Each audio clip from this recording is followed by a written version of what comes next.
Hey guys, welcome to tonight's stream. How is everybody getting on? What is everybody up to? We're back in Fallout 76, doing our usual shenanigans, and pretty much going to be talking about all the new things that we're going to be doing in the next patch. Now, obviously, there's a lot of content that's going to be coming with Milepost Zero and whatnot. But the first thing to ask is, how's everybody getting on? What's everybody up to? What's everybody been up to? Because honestly, I think until the new patch comes out, a lot of people just aren't bothering with the game at all. And it feels quite dead in comparison to my usual menagerie of people that I play with in a lot of cases. But yeah, how are you guys getting on? What is everybody up to? And are you enjoying... I'm sighing here. Are you enjoying the Mothman? I'm not enjoying the Mothman. The Mothman needs to F off right now. But yeah, what's everybody been up to? How's everybody's week been going? And another thing I will be talking about tonight is Dune Awakening. Now, if you guys don't know what Dune Awakening is, then you've not been looking at my most recent videos. But yeah, we're going to be looking into that and seeing how that goes. Oh, hey, Prophet, 26 months, dear God. You've been putting up with me for that long. How are you getting on, Prophet? Welcome. I also love it when it goes, welcome, member. Just because it sounds funny. I'm going to punch this guy in the chops. He exploded. Where's this other guy? I hear him, but I don't see him. We're going to punch him in the crawdads. Hiya!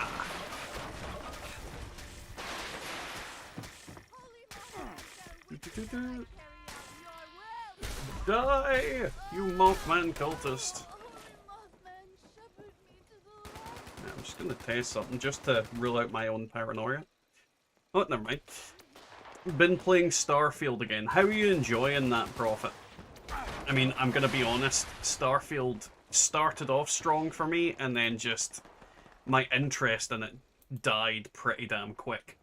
Like, it was one of those things that just could not hold my almighty attention because it was too much like every other, like, Bethesda game.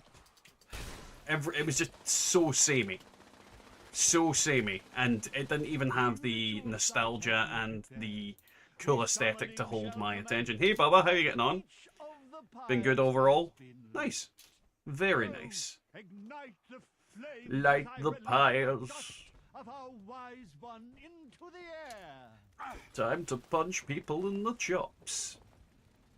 But yeah, we're gonna end up talking about Dune Awakening. There is like a massive gameplay reveal that they did recently. Like, they did a little one, but then they've done like a 26-minute long one, which I have linked on the Discord server. So if anybody's interested in watching that, definitely go over and have a look at that. Though, to be fair, I might put it up on stream and watch it with people and talk about it and things like that. It's okay, not a bad time really, now that I understand the mechanics down. Enjoy the shipbuilding. Yeah, I think that's a thing about it. Like, if you're enjoying it, then that's the main thing. I just realised that live reaction button thing was there. That was really annoying me. But yeah, no, see, the game mechanics never confused me. It was more just a case of, it was kinda... I was watching it and then realised it was time. Nice, Bubba. Nice. Are you off this week, or are you working? No, judging by the fact you were watching the thing, I'm assuming that you're off. Boing. Offer no quarter. And I've just realised I wasn't in my channel. Silly me. Punchy, punchy. Spunchy, spunchy to the head. You're off today. Good. Will you be joining me in the Mothman shenanigans? That parking meter looks weird. Come back, Deathclaw. I want to punch you. It's time for a fucking proctology exam. From Dr. Fisto.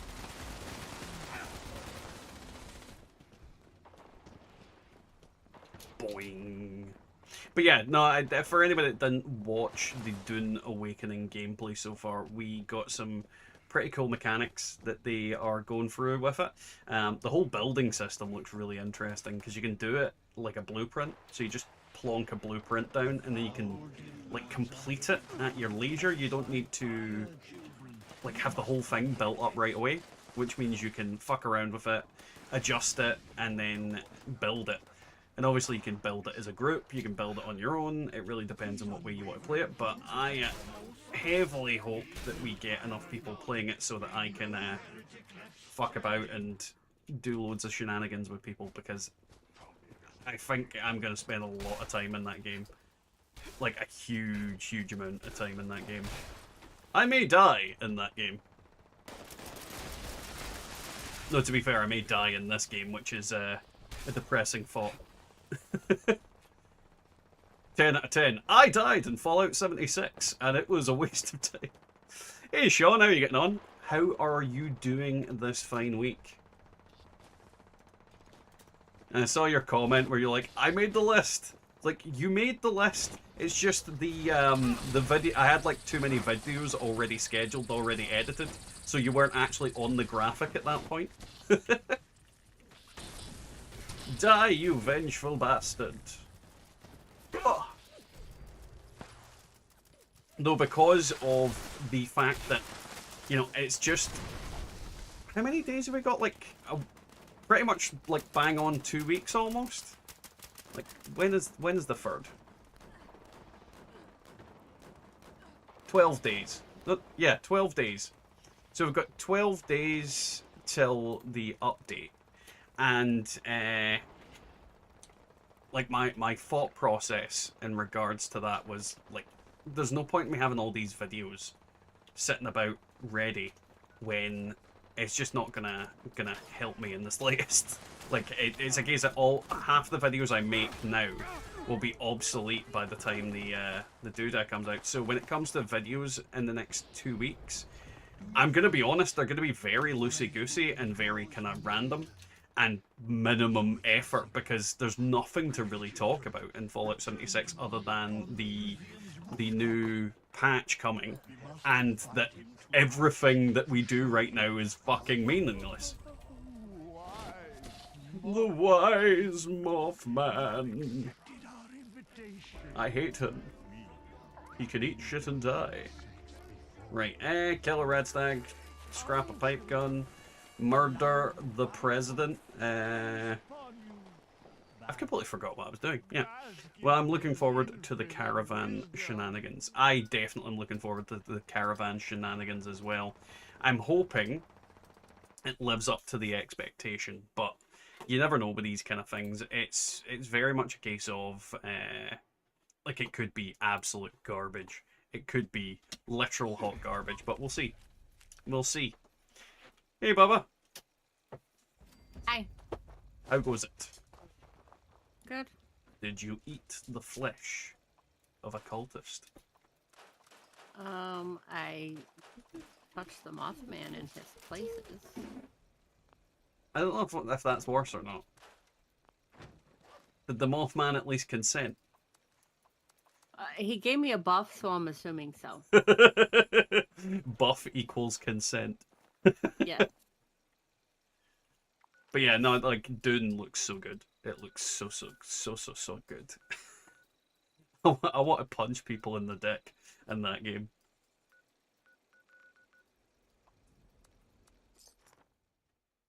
I'm guessing you don't want to punch people in the dick in that game. Speaking of garbage, hot garbage has arrived. I was already here. I was already here, Dio. But yeah, how are you getting on, Dio? How's life? How was the concert? How was your 3 liters of water? And how is the future in terms of concerts looking? I already know the answer. Yes. I'm fairly certain the wife would be very jealous of you going to Pink. Isn't that right? He's ignoring me. He's definitely ignoring me. I'd ignore you too, so you know. What? I said, would you be jealous of someone going to see Pink? I didn't hear a word of that. She said yes because I won't get her fucking tickets. What am I made of tickets? I don't treat you. I treat you like you should be treated. Like a common whore. Oh, she's gonna put poison in my food. You're gonna die. If she's not already putting poison in my food, let's be honest.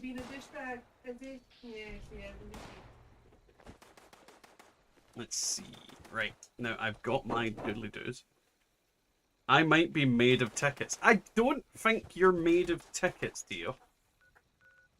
For one, you would blow away. Oh, what the fuck?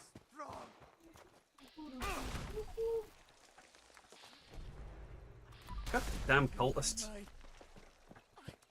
All I wanted was your pipe guns to scrap. But what have you been up to this week, Bubba? Not a whole lot of anything. Thankfully, the children went back to school this week. Yeah, mine went back to school and nursery yesterday, so that was interesting. That and the littlest one will be going to school next year. So, Ooh. yeah, one more year till he's gonna make his mother cry. Hmm. She was already like, I can't believe he's that age already. Time flies, I'm telling you. It does. It definitely does. Right, we've got this over here. Let's jump. That wouldn't let me travel over there for some reason.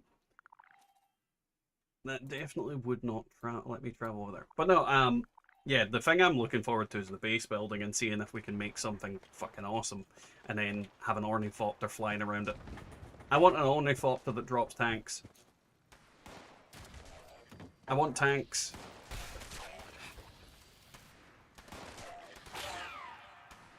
Good. Why are all these ghouls like in walls and shit?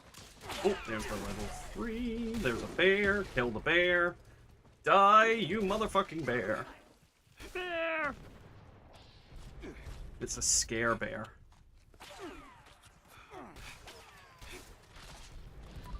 These blood eagles certainly haven't learned their lesson that I will punch them and they will explode. That man is now confetti. Well, I say he's confetti. He's bleeding confetti.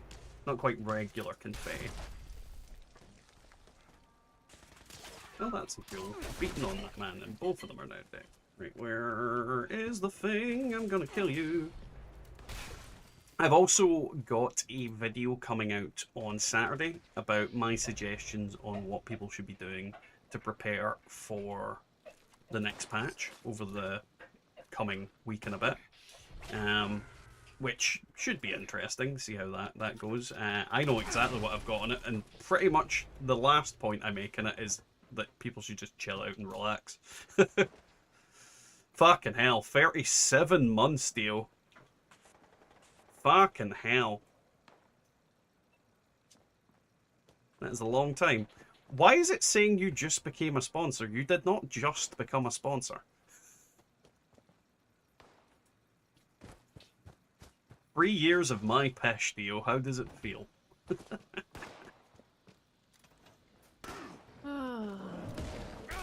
Punchy. Punchy. Weird that it came up then and said you just became a sponsor. It was a weird one. It literally goes, 3 years, just became a sponsor.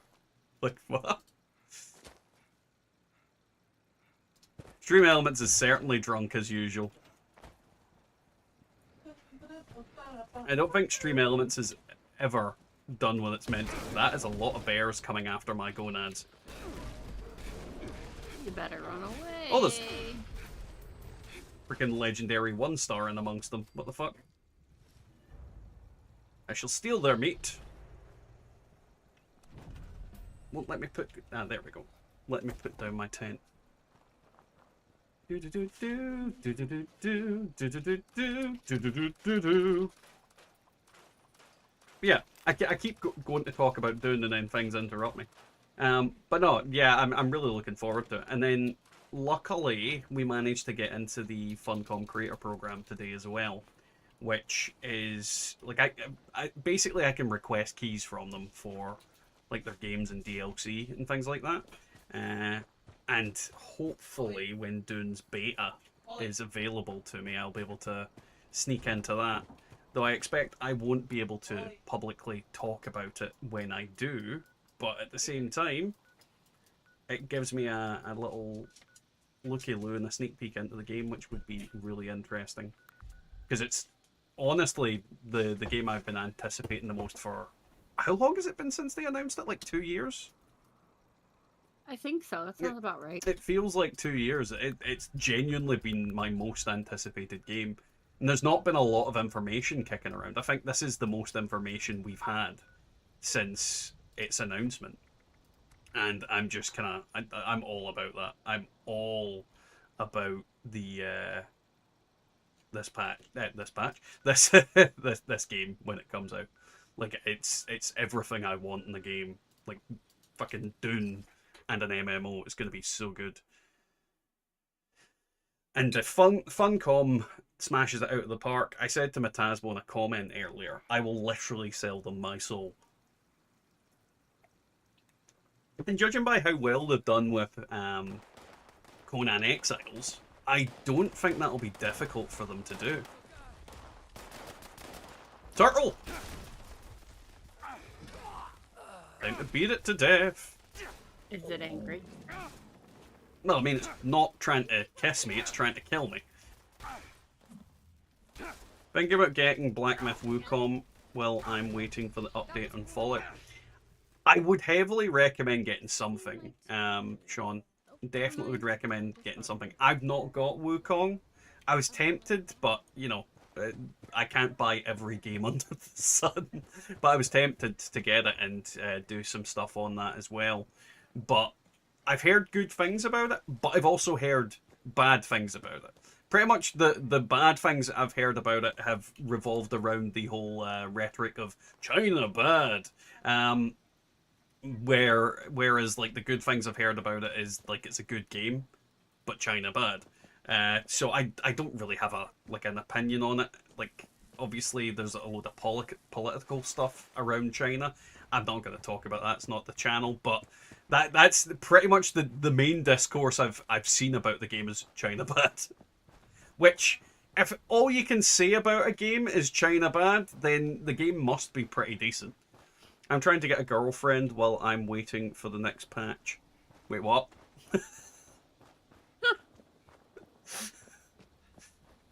I'm very confused at that statement, dear.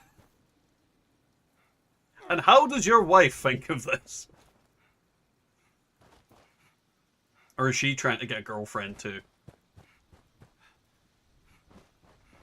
But yeah, no, wife, Black Myth Wukong does look really good. It does look like a really, really good game. Why did I just get, like, ambushed by a squad of super mutants? All armed with the shittiest of weapons? Oh, that was a legendary. I didn't notice. He fucking disintegrated. Fun. I was actually out here looking for radstags. Instead of radstags, I found like fucking everything else. Lions, tigers, bears, oh my. She's already got boyfriends. Also, Chinese checkers bad. What is Chinese checkers? Is that just checkers? No, it's not. Because that, like, Actually. I'm going to be honest, like, because we call checkers drafts in the UK. So it's that kind of way. Plus, you guys call, you know, regular football soccer. So the names of things are very often convoluted and not the same. I just play Elden Ring and make monkey sounds. To be fair, I'm fairly certain you could play Elden Ring, make monkey sounds, and it would play very similar. I mean, there's other games out there that you could also get. If you've got Game Pass, there is Lords of the Fallen that, you know, will scratch a similar itch. There's also that crab game. Like, I forget what it's called. Yeah, there's a like a crab game on Steam where it's basically Dark Souls, but you're a crab. Like, you're literally a hermit crab, and you're trying to get, like, your shell back. And it has, like, Dark Souls style mechanics. It looks really fun. Probably is a really good game. I've seen a lot of positive stuff about it. But again, like, I don't have enough time in the world to play games. If I was a full-time, like, streamer, I totally would. But, you know, that's not exactly something that's easy to do. Bad Scorpion. It tried to dang doodly my dodly dig. Oh, shit, the event has went. Distinguished guest, no, we have to leave this server, Bubba. We have to leave the distinguished guest is like a curse. Okay, I get it. It's I get a curse. Let me finish making It's a some blatant plague on my Ooh. psyche. It is diarrhea. It is the diarrhea of the world. But no, like, yeah, Black Myth Wukong looks good. There's so many games out at the moment. I actually got the Doom collection the other day, like for, I think it was like 20 quid on Steam. So that's got all the Doom games for that. So that's maybe something I'll put eviction notice on my server. Eviction notice on my server, Bubba. It's gonna be a good night. Okay. The eviction notice fairy has gifted me with eviction notice. Is Genkai hiding on our server? Oh shit, these guys are potentially not going to repair the scrubber in time.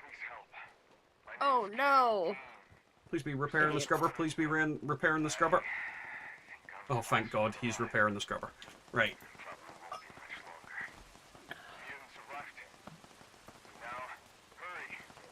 Right, let's see. Meat bags. Oh God, the server's full. Dang. My ult can't get in. Oh well. Oh no. My poor alt. However shall he live or die? Bender, bender, bender. Full-time streamer equals goals. Yeah, full-time streamer would equal goals, but to do that, yeah, I'd need to be not quite as lazy. And to be fair, like, I'd have to stream more. And I'm gonna be honest, there's some nights when I go to stream and I'm genuinely like, oh, I can't be fucked. But if I could stream through the day, I'd probably be happier streaming. Like, because streaming at this time of night can be a big pain in my backside. Hey, Matasbo, how are you getting on, man? Welcome to the stream. Dear God, all of you are like fucking 3 years on you. I like how it's saying Matasbo just became a sponsor as well. Stream Elements lies! It lies. But yeah, no, like, if maybe when my office is completed, I'll maybe stream more throughout the day. But streaming at this time of night can be difficult for me on the basis that, you know, once it gets to like 10 o'clock at night, I am an old bastard. On top of that, because of the kids and getting up super early all the time, that can put a massive weight on my life. my life for it. Oh, there's a guy. Hello. Goodbye. And that, yeah, I've been getting super tired as of late when it comes to later in the evening. Because yesterday I was actually intending to stream a little bit, but I was literally just like, I'm just not feeling it tonight. Literally just was not feeling it at all. So I just went, you know what, I'm just gonna not bother. I'll put up a video because there was a bunch of videos that I intended to make. I'm obviously kind of branching out a little bit more into the, like, my backlog games and just doing reviews and things like that, because I've always intended to do that. That was always a big thing about the channel. I always wanted to make videos about different things, not just the same thing over and over again. and I'm currently working on a game that I'm playing at the moment called the Thaumaturge, or Thaumaturge, or I'm not sure how you pronounce it. It basically translates to fucking wizard.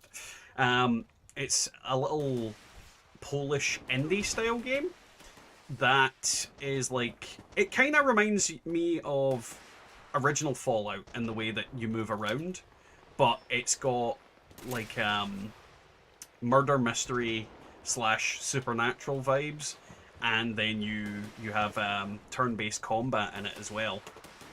So it's a little fun game. And you did hear Bubba Matasbo. She's just not talking because I'm talking. Yes, I do not interrupt the streamer when they're... But you can interrupt all you fucking want. No, it's rude. I mean, so am I, but that's not the point. But yeah, no, the Thaumaturge, it's quite a fun little game. I'm kind of going through it gradually because, again, I have kids, work, so many things to do, videos, streaming.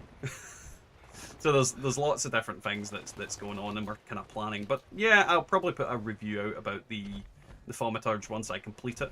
Because that's another thing, I don't like doing a review on a game if I've not finished it. Because then I can't give like a full, proper opinion of it. And that can sometimes be a massive pain in the arse when you're going through games that maybe take you like 50, 60 hours or more. Like little short games, it would be really easy to just rattle them out, but yeah. Da, da, da, da, da, da. There he is. I knew I heard someone shoogly woogling. Let me punch him in the tits. There we go. He should have shoogled when he woogled. Da, da, da, da, da, da. Gotta punch his ass. But yeah, Matasbo, Dune is going to be freaking epic. Like, I'm really looking forward to it.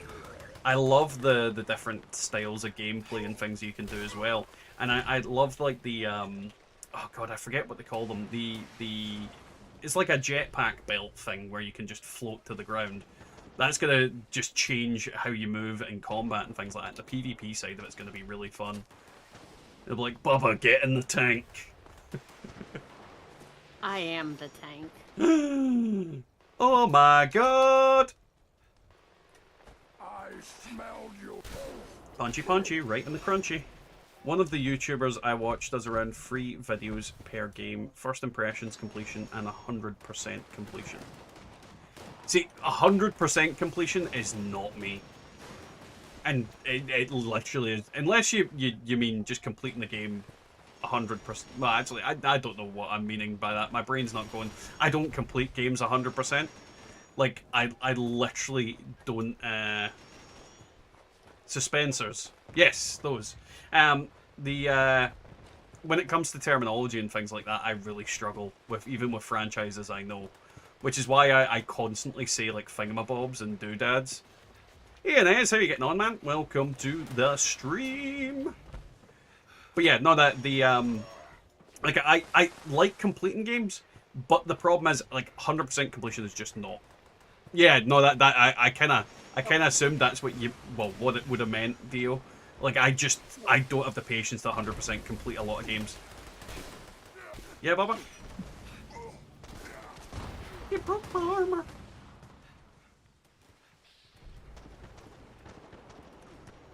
Were you gonna say something, Bubba? I just referring to that whole 100% thing. Mm-hmm. No. Yeah, no, I can't do it. There's certain games that I can do it for. I have done it for. Like, for example, all the Bioshocks, I did 100% them originally. Like, I did... Well, actually, maybe not the third one. But the first and the second one, I 100%ed them on my...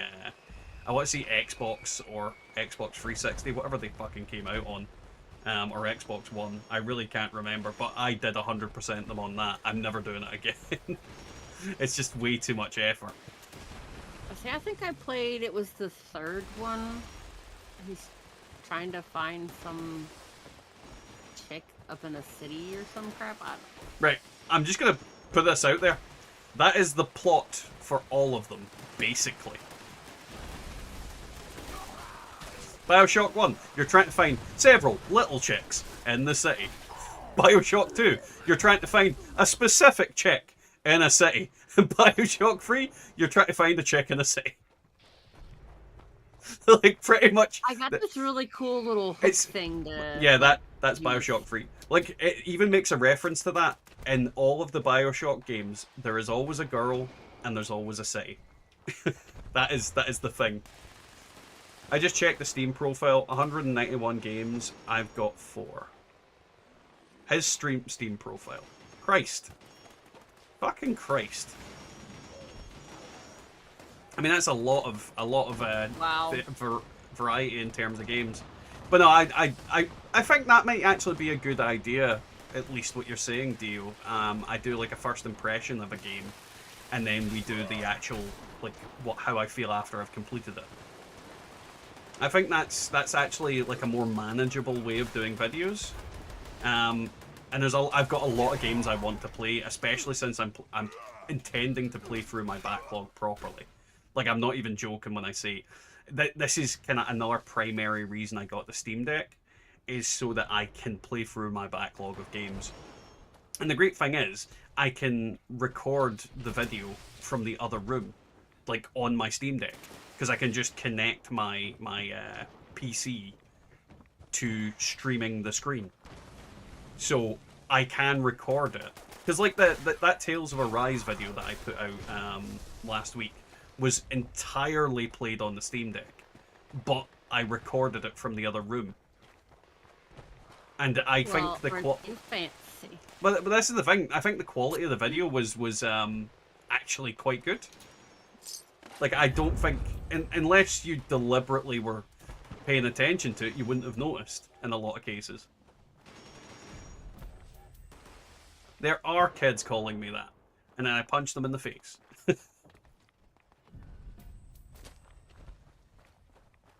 Oh, that was so... Actually, no, that Brotherhood piece I could probably keep, because that would be perfect next patch.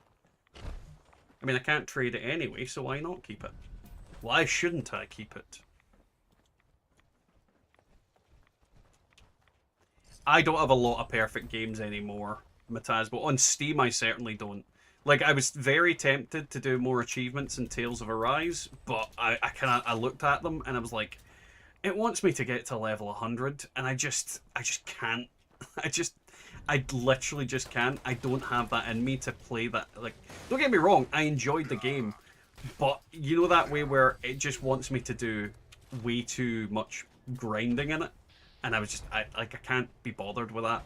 If I'm going to do grinding in a game, I want it to be a game that I'm going to, you know, play for a long ass time, like something like this essentially. Like, it has to be a type of MMOE type game. Though there are like games that I've done stuff on in the past that I'll probably go back and revisit, like V Rising and whatnot, just to see how they kind of stack up. I also need to do a review of Fallout 76 on the Steam Deck, like, to show you guys how good it is on there. Which it is actually surprisingly easy to just sit on my couch and play it.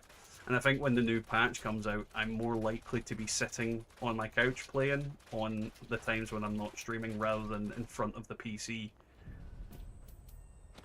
Because it's a lot of work to sit in front of the PC constantly. Like, my ass is in tatters.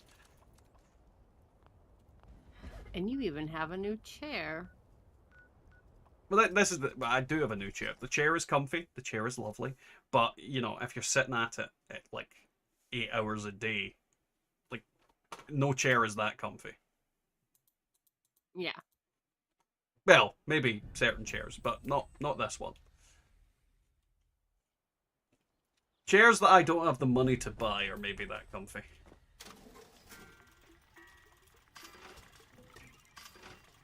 I sit at my PC for 10 to 14 hours a day. But how comfy is your chair, Dio? Reveal the secrets of your chair, Dio. I don't know why I'm talking like this, Dio.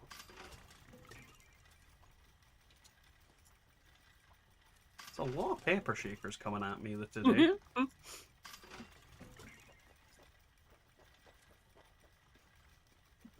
You can't blame Genkai, he's not here. And how are you getting on? Jeepers? What's going on? I nearly said the T word. The forbidden Truck? T word. Truck? Yes, I nearly said truck. Your service, ma'am. My chair is fantastic. It cost about 1,400 retail, but I got it. Fucking case in point. Like, Serve. I think point proven. I think my point is thoroughly proven in that statement. Dio's chair was made from the buttocks of some rare animal. At your service, ma'am. Dang it. This man's smoked mirelurk fillets have been pilfered. Pilfered! No.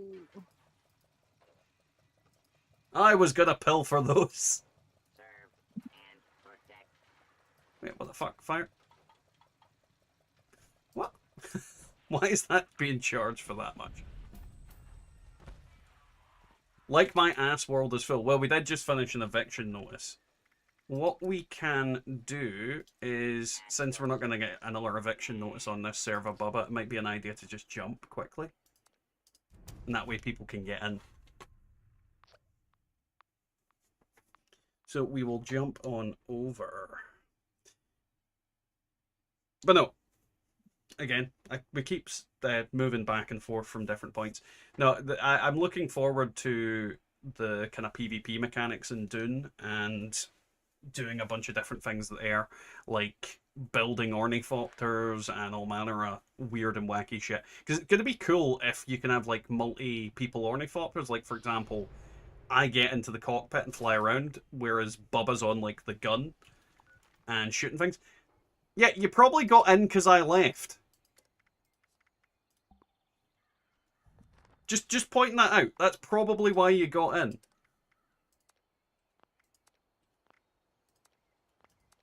Something I'm also really struggling with at the moment is selling enough crap.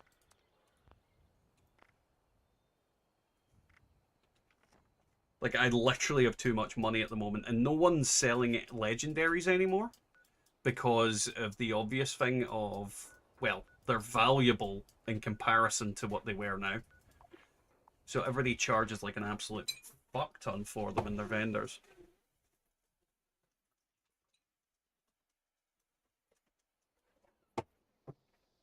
Jeepers, if I didn't like you, I would have Thanos snapped you away, way ago.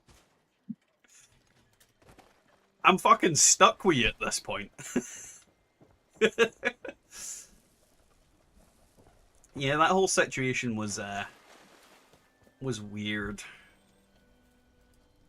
But it's not my fucking place to get involved.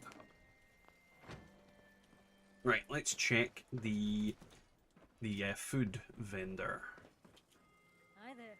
I always have Food. something cooking. Yes, sweet, delicious food.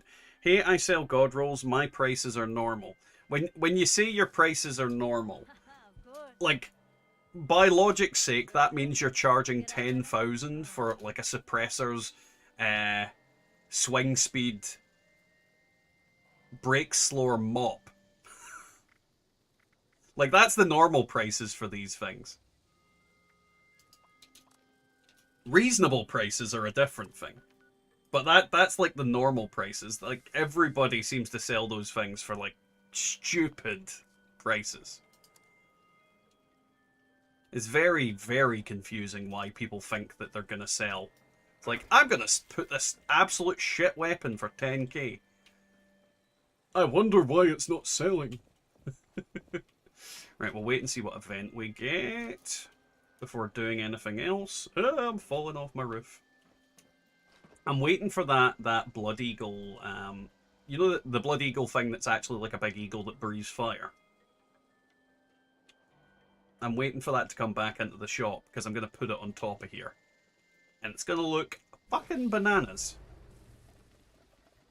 But until now, we'll have to put up with what we've got. Oh, god damn it. Why would it have to be feed the people? Going to have a wild night. Right, since it's feed the people, I'm going to ignore that and head to... Expedition.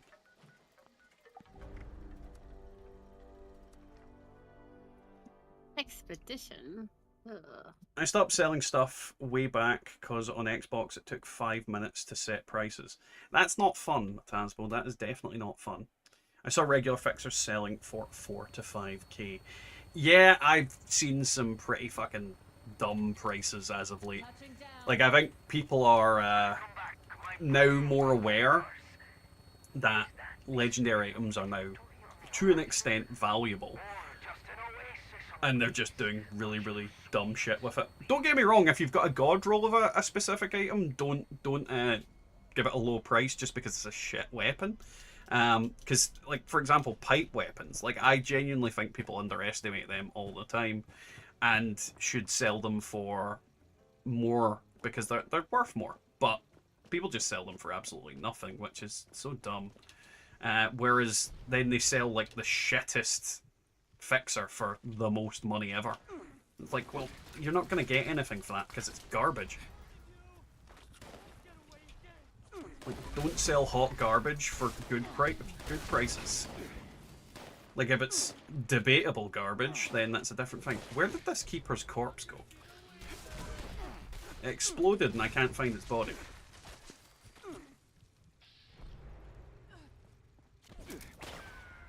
Oh, there it is. Right. Oh, that's what I need to do as well. I forgot to put on my company tea. That explains why my AP isn't regenerating very quickly. I can't believe you're doing an expedition without me. Inez, you have the ability to join the game and get into the fucking thing.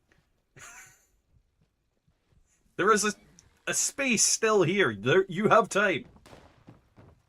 Move your buttocks.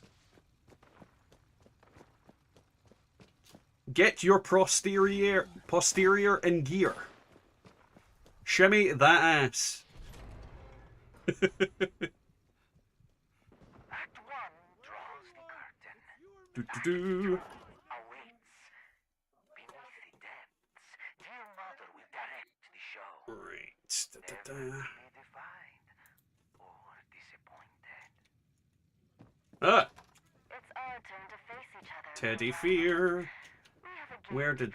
does Teddy Fear live again? Waiting. I think Teddy Fear's up to the right. Let's check that in a second. You there? There you are. The problem I'm running into is I'm not going to fucking get any money out of this because I'm going to end up fully capped.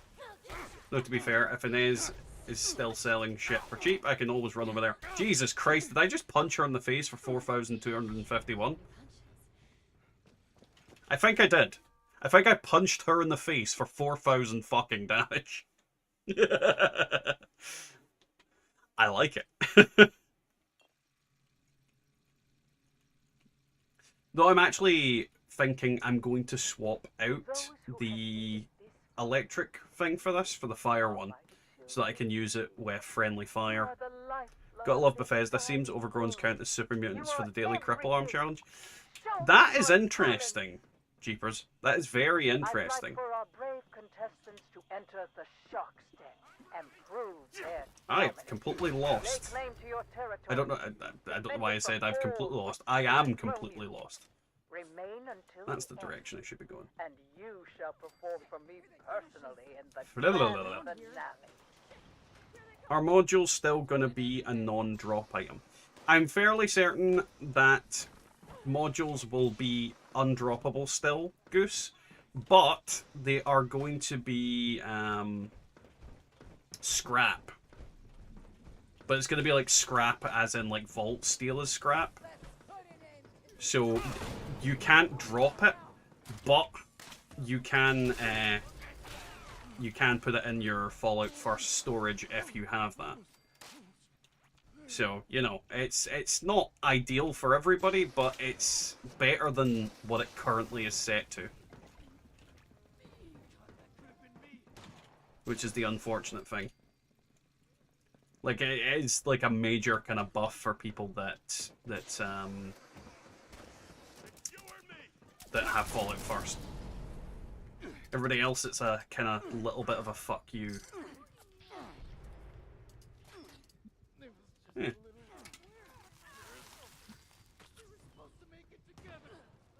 But no, it's interesting that they are super mutants. I don't know why I punched in the back of the head, Bubba. I just did. Well, I just shot you because I thought you was you was a bad person and trying to kill me. I mean, you weren't wrong. you weren't wrong. I was a bad person trying to kill you.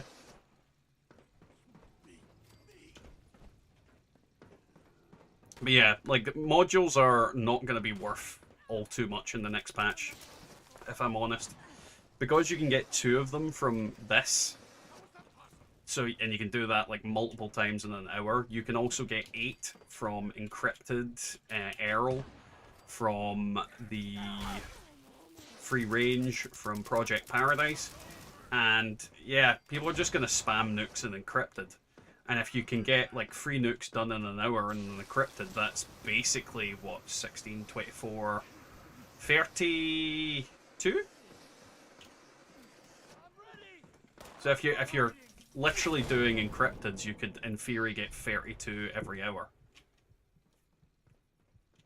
And that's not including events that naturally spawn. That's not including you doing expeditions. There's loads of different things where you could get a lot more out of it. And in theory, if you're doing these, you can do 2 of these every... Well, not 2 of these. You can do one of these every 5 minutes. If you have 3 people running them, or 4 people running them, then you can jump to each other and get more events done. And then, realistically, it's only the last person that only gets 2, but then you just swap to that person as the first person to swap to everybody other's, like, event. So, yeah, you can get these done super quickly and get a shitload of modules out of it if you optimize it. So in theory, that would be like anything up to 8 modules every 5 minutes. Like, there's a very, very, very easy way of optimizing this shit.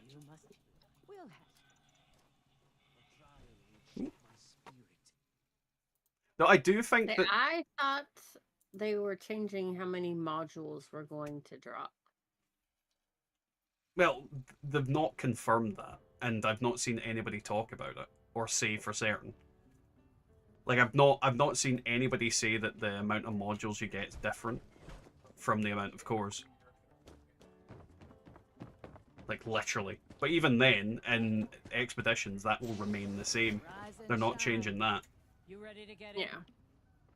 And then on top of that, with expeditions, you're also getting the script. So you're getting anywhere between 5 and 25 script. Or is it 5 and 50? Either way, you're getting shitloads of script out of it as well.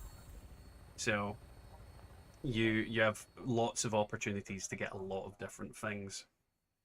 And I think expeditions is pretty much going to be the go-to, like, default thing everybody does.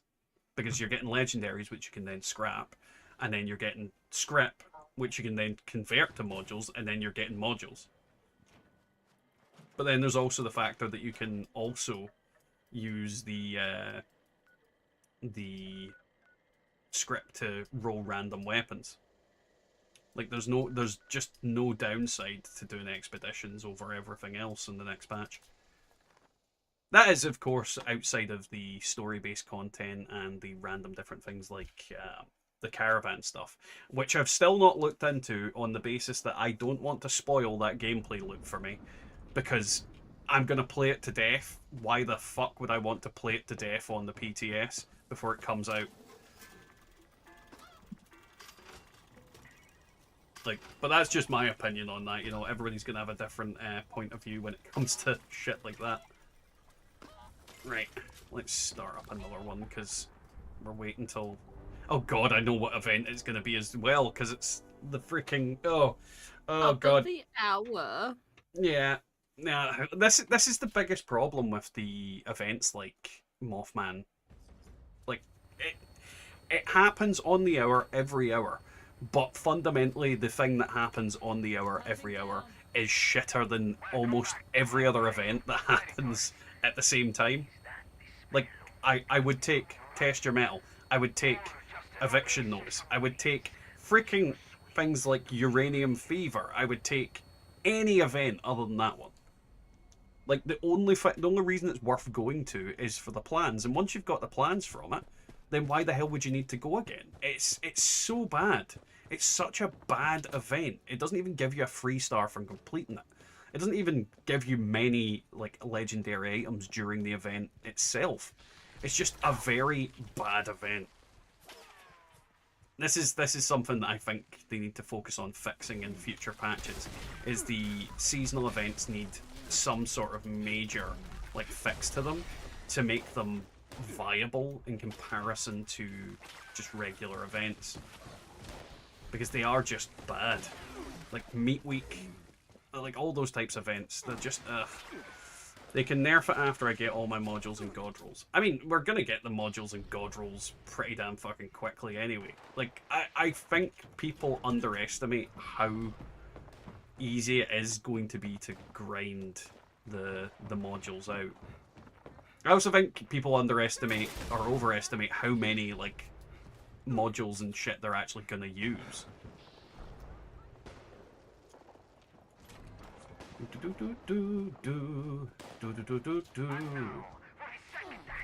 Right, what teddy bear am I getting this time? I hope it's Teddy Fear. No, I don't. I hope it's Comrade Chubbs. He's easier to find. Ah, goddammit, Bubblegum Bear. That's the one I always forget.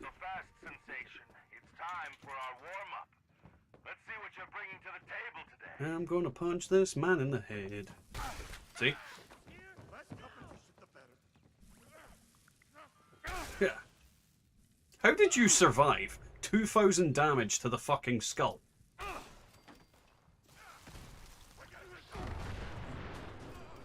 Like, genuinely don't know how he survived that there. That was dumb. Get back here, Juchi. I'm gonna punch you in the coochie. Bubblegum Bear. Boop. Oh, yeah. Right. Next. But yeah, next patch is definitely going to be interesting. I'm mostly looking forward to being able to get energy weapons with explosive on them, because that's going to open up a whole new like realm of content again. Because the reality is, we've not had those weapons for a long while, and last time we had those weapons, they were overbroken pieces of shit that completely ruined the game for everybody. So yeah. You are everything. Show me your talents. I mean, he kept his head for about an extra 2 seconds, man. And then I smashed it in because, you know, he had to die. Lay claim to your territory.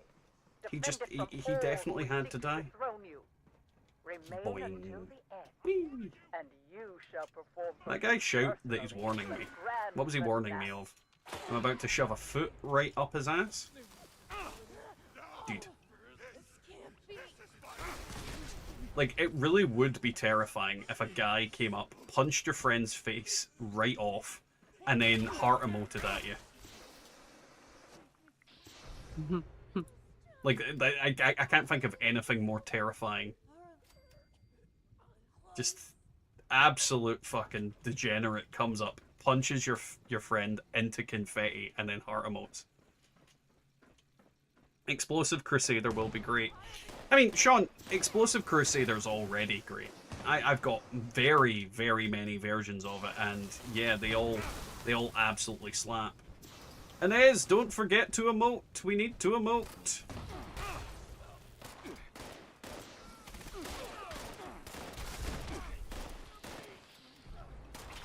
I'm going to thumbs up you, ra ba ba ba ba. I think I fell over and then got up again. But yeah, no, I'm looking forward to like explosive alien disintegrator, explosive alien blaster, the new weapon, you know, all the different laser weapons. I'm just overall looking forward to getting an explosive pepper shaker back. Like that was my top one. I wanted explosive on the pepper shaker because it's such a fun weapon, and explosive will make it better. Like it will 100% make it better. So I'm looking forward to getting back something that we shouldn't have lost. Because the Pepper Shaker did not deserve to lose its explosive ability. Like, it's a freaking shotgun, you know? It got nerfed enough. Children, you're so Hey. close to your reward. Step up to the winner's stage. There's also the, and I tested it out on the PTS, the Plasma Caster. That with explosive is actually really fun. Like, genuinely really fun. How do you take...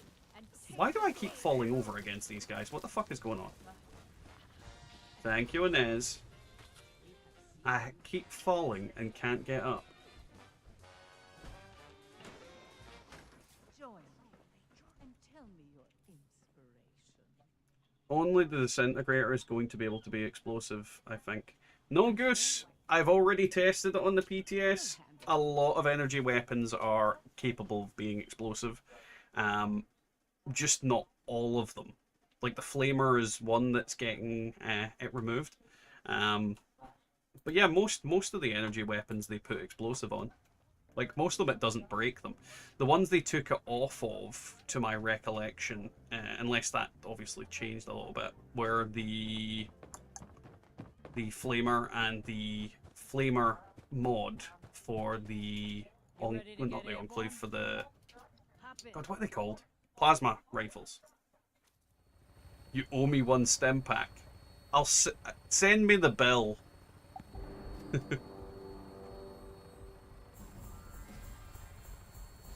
No, I'm fairly certain that like I got explosive on the pistol.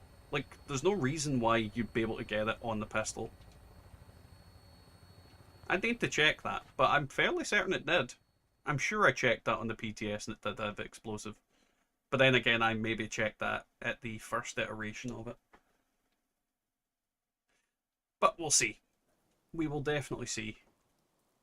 Wouldn't make sense to me, like, if they deny the blaster from being explosive. That would be an injustice. But you... We won't get rid of you now, because we're nearly done with script on this character. Ooh, Angler Horde. Let's go punch that in the tits.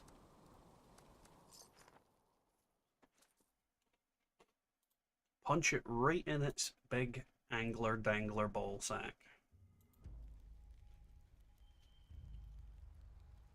Where are you? You are to my left. Oh, I actually remember why I've taken off my fire thing. That would probably make it mean that these guys kill me easier. Dear God, there's so many of them. Oh God, there's another legendary over there. I think. Is that a legendary or is that just something glowing green? So many anglers!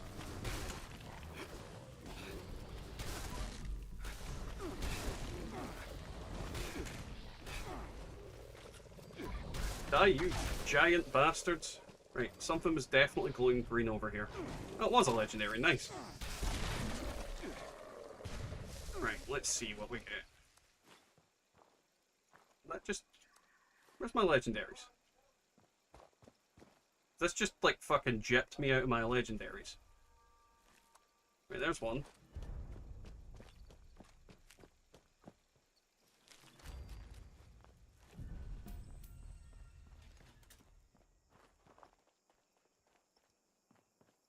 For a second there, I thought it was trying to jip me.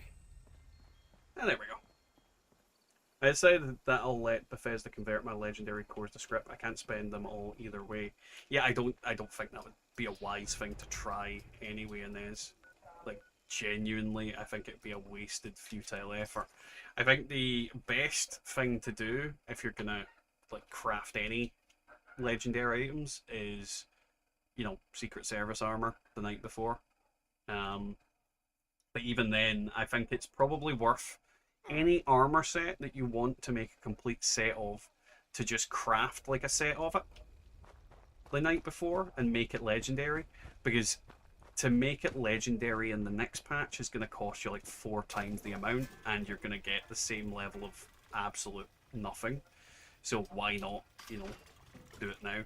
Now, since I'm going to get a 1-star from this next event, I'm just going to spend that crap there and then head on over to punch Mothman in his moth tits.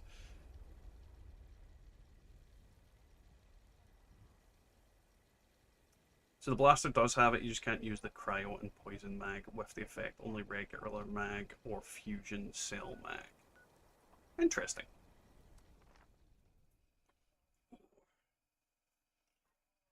I knew you could get explosive, but yeah, that's an interesting little caveat to it. I'm assuming the disintegrator's the same then, which does mean that maybe the automatic version of the disintegrator might get some love, because automatic with explosive would be freaking awesome. Let me punch it. Let me punch it good. Only when the vines have been destroyed will the observers instruct you on your next task. Go. Hurry now, children. His patience does not Come run on, let as me deep break as his wisdom. things. I need to break things. Da-na-na-na-na. There we go. Smash. A fine start, but our work is far from complete. Right, let's go False punch prophets and shit. pretenders clamber throughout this Ooh, sacred ground. right. Their presence corrupts our ritual. Their faint flickers must be snuffed out. I'm Hunt guessing them, the destroy other them, ones didn't get their build a doodads broken. This is also a kind of problem with this event, is because no one really wants to do it. I think no one's showing up for it. Because it's a bad event. They are watching. But I'm fairly certain I still need stuff for the dailies, so, you know. Infernal totems. Or weeklies. One or the other. I'll say I got my weeklies basically done last night. See, I don't try and do them right away. I kind of space them out. I don't feel like there's any need to do them quickly because they're so easy to do. But, you know, everybody's different with it. Disintegrator kind of explosive cryo mag, which sounds better fun. Explosive cryo is fun. Like, I can guarantee that from the perspective of someone who's used Crusader pistols with explosive on it. Like, explosive cryo is very fun. But it should be interesting regardless. Like, I like the disintegrator. I've got a video about the current disintegrator coming out, I want to say, next couple of days, maybe after the weekend. I honestly can't remember.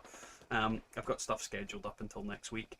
And it's basically just showing how it works now with its current like state. But I'm looking forward to making an explosive one in the near future and seeing how that fucking thing slaps. I'm expecting good things from it. I really am.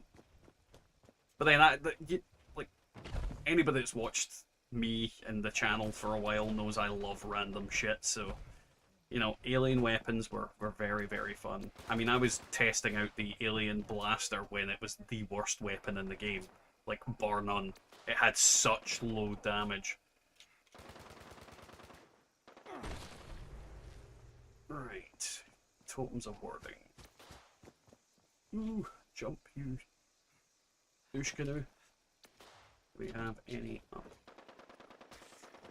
This game really gets my pits sometimes when you try and jump and the game doesn't let you jump, but then makes you like do a tiny jump on other spaces and you end up falling down. Focused profits. There's one over here. Let's run at him. Aha. Oh, he's on the roof. Come here. There we go. He was disintegrated. And there's one over this away. Ooh. Here we come to punch this guy. And never mind. Inez has got it.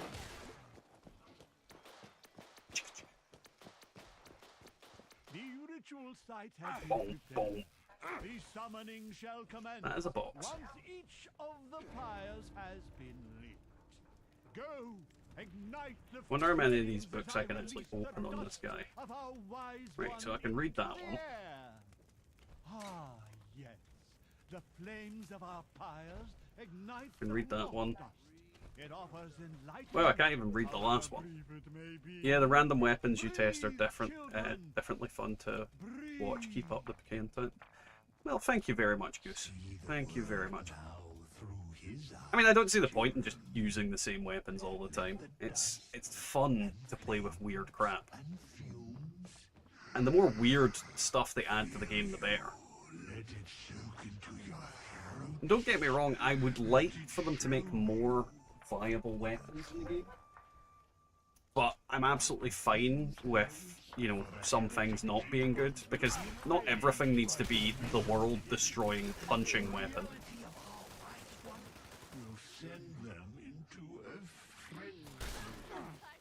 I think my food buff might have wore off by now.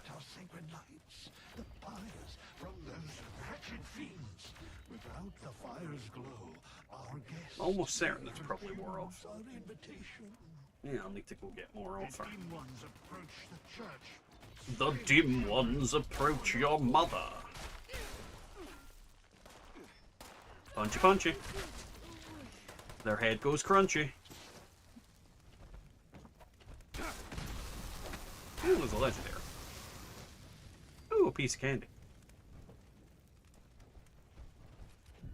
And then, ooh, a piece of Andy, because he's splattered over the walls. Yeah. He is splattered over the walls, Bubba. He is one with the walls and the ceiling.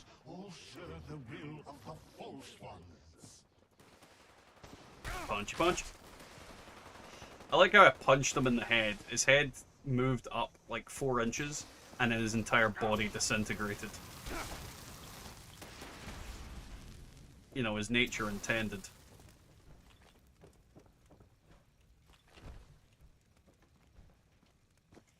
I've actually not looked at what the rest of my challenges are. Eat a cooked meal in a teammate's camp and chew some bubblegum. I'm here to kick ass and chew bubblegum. But fortunately, I still have some gum. Oh, I need to find it first. Not eating perfect bubblegum for this shit. Let's see. Do I? There we go. Yeah. Actual 4 inches or men's 4 inches? Both? I mean, I'm fairly certain it went like 40 feet right after that. Because, you know, his body disintegrated and everything went everywhere. How are you getting on, Mr. Free? How's life? How's your butthole? I don't know why I keep asking people that, but, you know, I did. I have. Whee! Where are the people for me to punch? There's just not enough people to put. Oh, there's a person to punch. Hello. Man, fall down. Ooh. Yoink. Boo. Why is he a 1-star?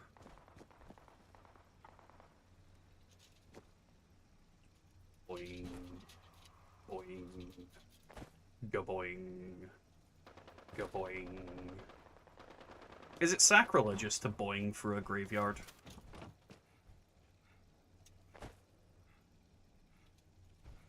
Boing. Though to be fair, you know, defending the church. It's what they would have wanted.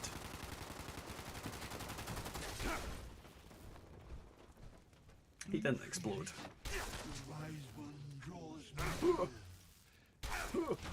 Yay! Now he's dead. Return to me upon the museum's rooftop.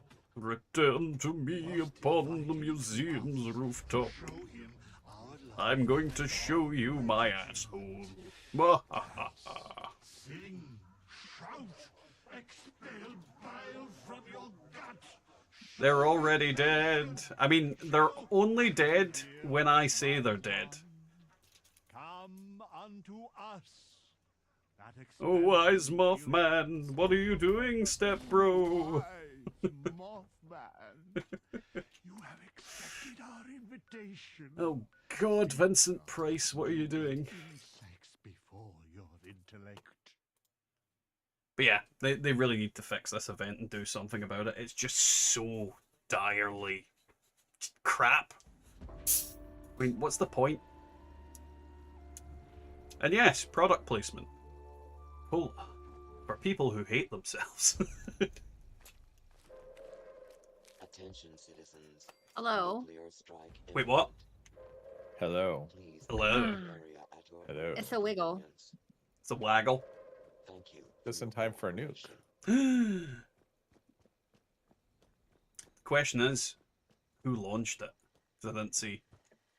I don't know, but some jerk has their camp in my spot. Is it me? Questionable. I don't know, actually. No. Blame Z because he found the server. It's fine. I just activated my little I activated my trap card. my quickie camp. All right, what are we doing? New mister. one. Yeah. I have no idea. Hello, Mr. Three Papas. He's got free papas. Mr. Three Papas. He's got free papas. His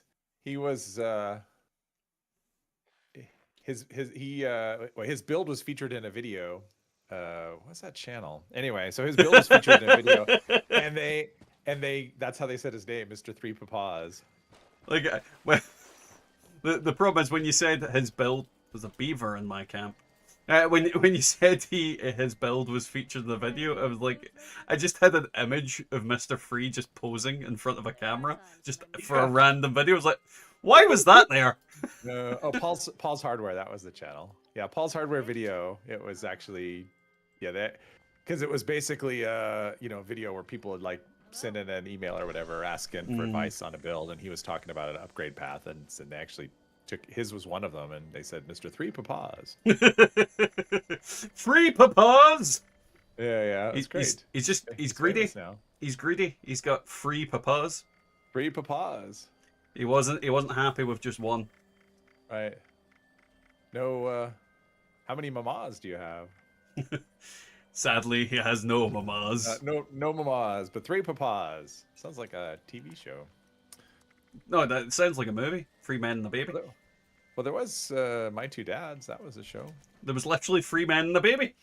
3 men and a baby. Yes. And Mr. Free was that baby. And then three men and a little lady.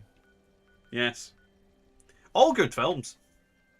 Like, genuinely, I remember those films quite fondly. Paul's Hardware did an upgrade tips video and featured my build. Yes. Though I think you spelled infamous wrong. I'm infamous now. I recently learned how to steal from your teammates. Sorry, Dad, I stole your stuff. Wait, what? How did he steal my stuff? And joke's on you. My stuff's shit. He didn't say he was going to teach you how to steal your stuff. He said he learned. How dare he learn to steal my stuff? Who's the daddy?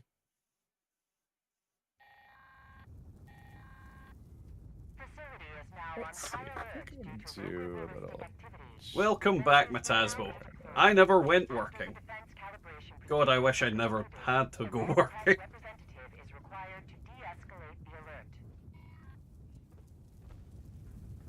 Working definitely ain't good. Especially when you've got free papas to feed. That's right, 3 papas. Oh, you got my cooking oil. How fucking dare you? How will I cook my fried shrimp now? That.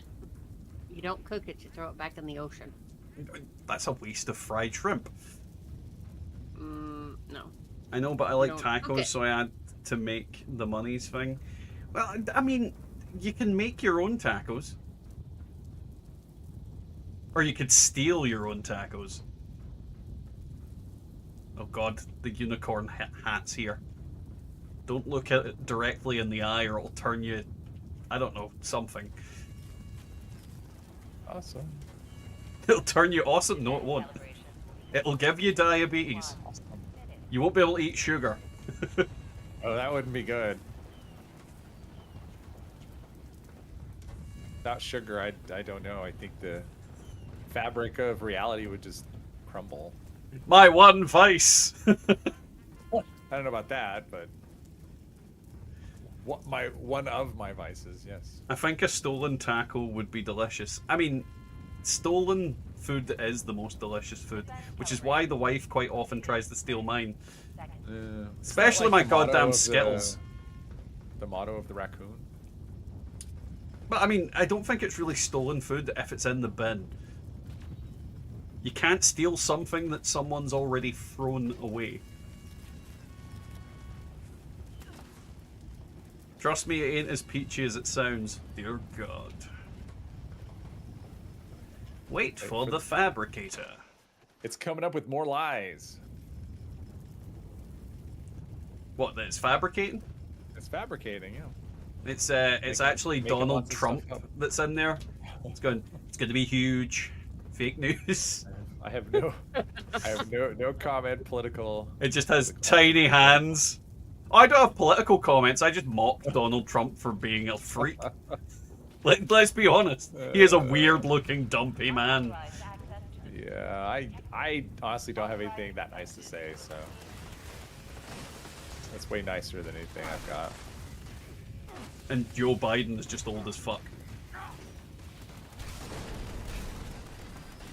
I mean, that's my political takes on American politics. Joe Biden, old. Donald Trump, weird. He was also in Home Alone. Before he ever became a president. Mm-hmm.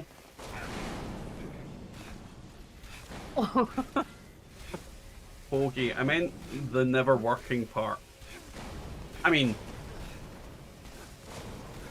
I think it applies to many more things than just that.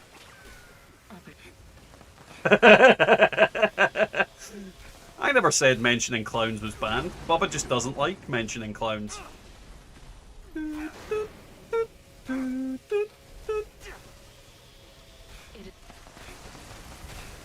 Punchy punchy.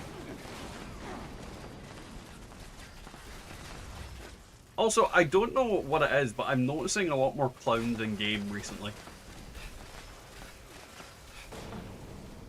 Even people dressed up as them, or what? Just like the fucking animatronic ones, people dressed up as them. Oh. Like the paintings, I'm just noticing a lot of it, and I don't know if it's just because people don't have anything else, or we've got a lot of clown fetishists about.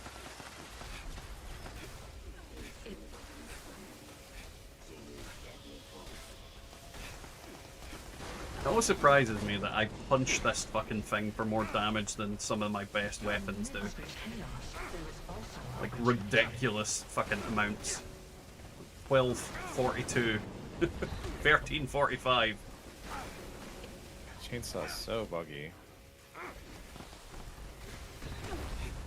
I think it was you, Mr. Free. Punch it in the dick. Okay. 2000. Oh, I fall. Me fall down. Me got back up, then me fall down again. Like immediately.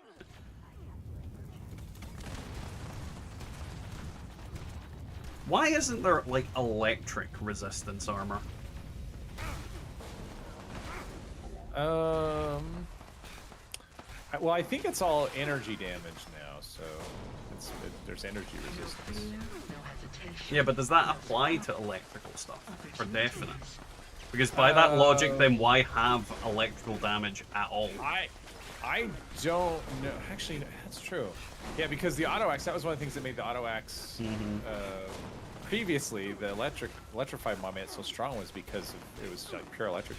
But I think it's been changed. I think it was like the last update might have changed that. So that anything with electric was just doing, but I don't know.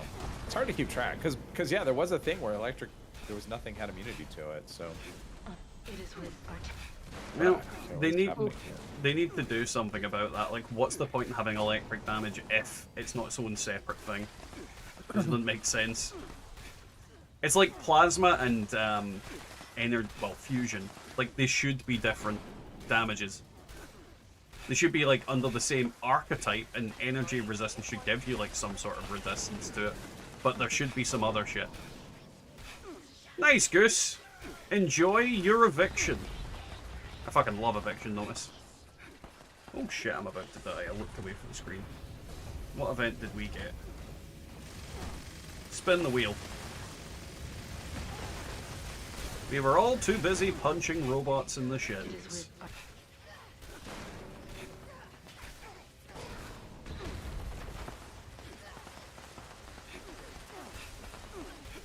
It can't be that hard to code in like a fucking resistance to something.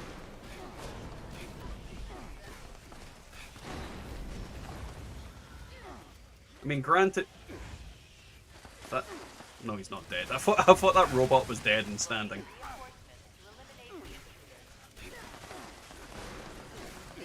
Punchy, punchy.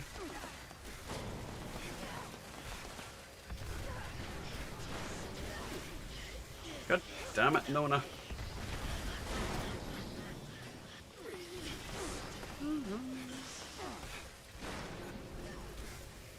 But yeah, no, I think, like, I don't get why, if electric damage is energy damage, then what's the fucking point of it then? yeah, which is why I'm wondering if it's like, yeah, I don't know. I think going back to fire damage would be the better option then. Because everything's got like fucking energy resistance, but not as many things have fire resistance in the same level. That's definitely going to be true in the PTS when everything goes live. I mean, most of the time, like if you look at, like if you equip the awareness perk and look at stuff, most of the time you'll see the same. Well, I mean, the smaller stuff doesn't matter, but like the big targets, they'll have just like uniform resistance, or like everything is just like some big number and it's uniform across the board, and that will change. So you can actually see weaknesses to things, which will be cool. Yeah. Fire's the best option at the moment. It's just sad because like there's so many electric mods and they've just rendered them completely inert. Again. Like no one's gonna use electric because what's the fucking point? Another Olga to add to the pile. We'll make sure you slap her on the butt. And it It's been a while seems since like I've had any of those.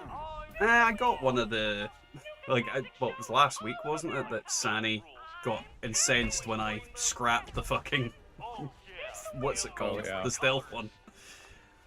And it seems like the PTS damage balance changes will work best with fire as well.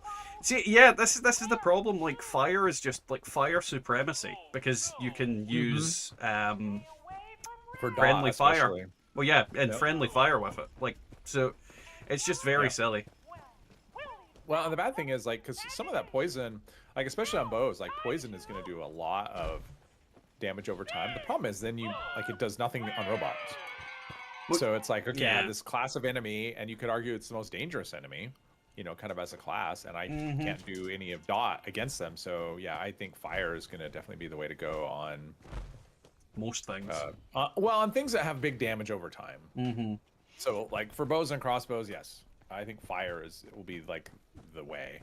The thing is, like, there's so few weapons that actually utilize poison damage that it kind of is irrelevant. Yeah. Like, don't get me wrong. Like, most of the weapons that can utilize, like, in melee fire, can utilize poison. Like, well, I say most, some, not even all. Like, it's usually like if it can get poison damage, it can typically get fire damage as well. with a few exceptions being obviously like the kabloom. But then most Right. other things, like yeah, fire's just the better way to go. But if you're gonna go a full kind of poison build, then you're gonna be using like the Strangleheart and whatnot. But the problem with Strangleheart damage, correct me if I'm wrong in that, it's not poison, it's acid. Which then opens a fucking shit can of what the fuck does acid damage even do? I actually think it is like it's called acid, but I think it's actually poison. But it doesn't do the problem with Strangleheart is the fact that you have no way to tell, unless you're not using any kind of weapons at all. You have no way to tell what it's doing, right? Yeah. Right. It's like, was it actually help? Because it's not such a big amount. I mean, against low level enemies, pardon me, against low level enemies, you can just stand by them and they die. But low level enemies, like you kill them with anything. I mean, they're easy to kill. Yeah. The tougher targets, the Strangleheart is kind of like, yeah, it does nothing useful really. At least not that I've been able to tell. Well, I suppose it is that kind of thing of time will tell. And I mean, like, more damage is always better. Like, even if it's, you know, not as noticeable, it's still... Like, if you've got, like, 10 people with Strangleheart armor on, that will stack up and end up doing a lot more than random fucking... So if more people are using it, you're probably going to see more of a kind of idea of it doing more damage. Like, for example, if you had 10 people standing next to Earl, you might be able to visualize like his health going, well, I say 10 people, 8 people standing next to Earl with Strangleheart armor. You might notice it more then, but it's hard to say. Well, and the biggest problem is Strangler. Give me a second, I'm to turn you on. Oh, okay. Yeah, shake that moneymaker. The problem with Strangleheart, though, I mean, the fact that it's so expensive, and it has, like, you know, for the leg mods, you know, for the calibrated shocks, it's like one of the hardest plans in the game to get. So it's just like, okay, we have this armor that is insanely hard to get, or insanely expensive, and one of the most desirable mods on it is just crazy hard to get, and it's not tradable, so it's not like someone else can mod it for you. Yeah. And then we have this, the benefit is, okay, it's hard to tell if the benefit is actually doing anything for it. So it's just, it's such a hard sell unless you're going for, you know, like the appearance or something, you know. But yeah, this is the kind of thing, like, I do agree, the calibrated shocks is fucking ridiculously hard to get. But at the same time, I would say that Strangleheart armor's expensiveness is not as expensive as it used to be on the basis with the new crafting system. Oh, absolutely, that's before true. the original expensiveness of it was the fact that you have to like re-roll the same pieces over and over and over again. Right. But now you don't, like, it's expensive and technically to craft in comparison to other armor, but you only need one set in theory. That's changing for sure. So I don't think you could argue that it's too expensive to make anymore. I think you can argue that the calibrated shocks are a big pain in the fucking tits. Yes. Yep. And then, I mean, if it was tradable, that'd be fine. Then you could just mod, you know, someone could mod it for you, and that would be massive. But the fact that it's not tradable just makes that just like such a hard sell on that armor. And there is the point that Mr. Free brings up that it lacks the carry weight of Excavator, or even the stupid one that's dropped all the time but no one could fucking get.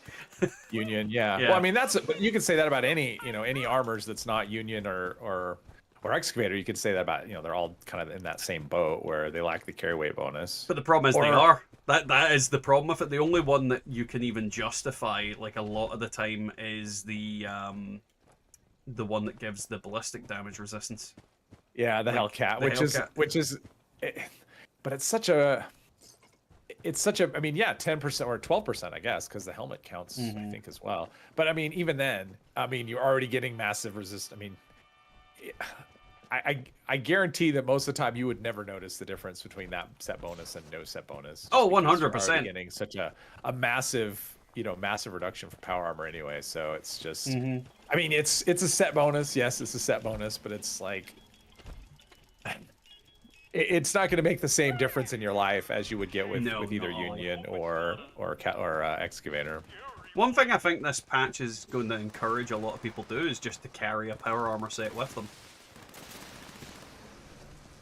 Like, the biggest problem with power armor is getting a good set that like, for example, getting an Overeater's carry weight set for like for your characters. But now you're going to be able to carry that around with you because you'll be able to just fucking make one. So I think you're going to see a larger proportion of people that just have a power armor set on every character, because that's what I'm going to do. I'm going to have a weapon weight set that I just have on every character, and that I walk around with, just in case, like if I go into nuke zones and things like that. Graham is near Jeepers camp. Hey Neely, how are you getting on? How is the leg, or lack thereof? How is it? How's the recovery going? I'm gonna swap character.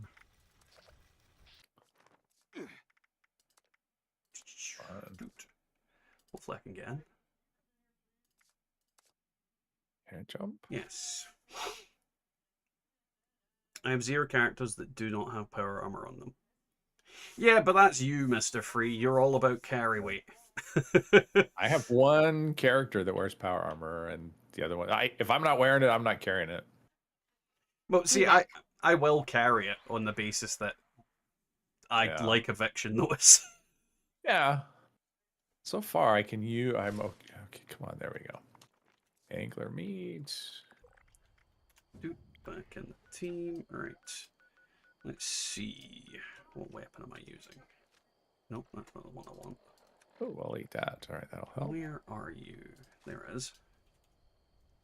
And am I using the right build? That's the real question. Technically, no.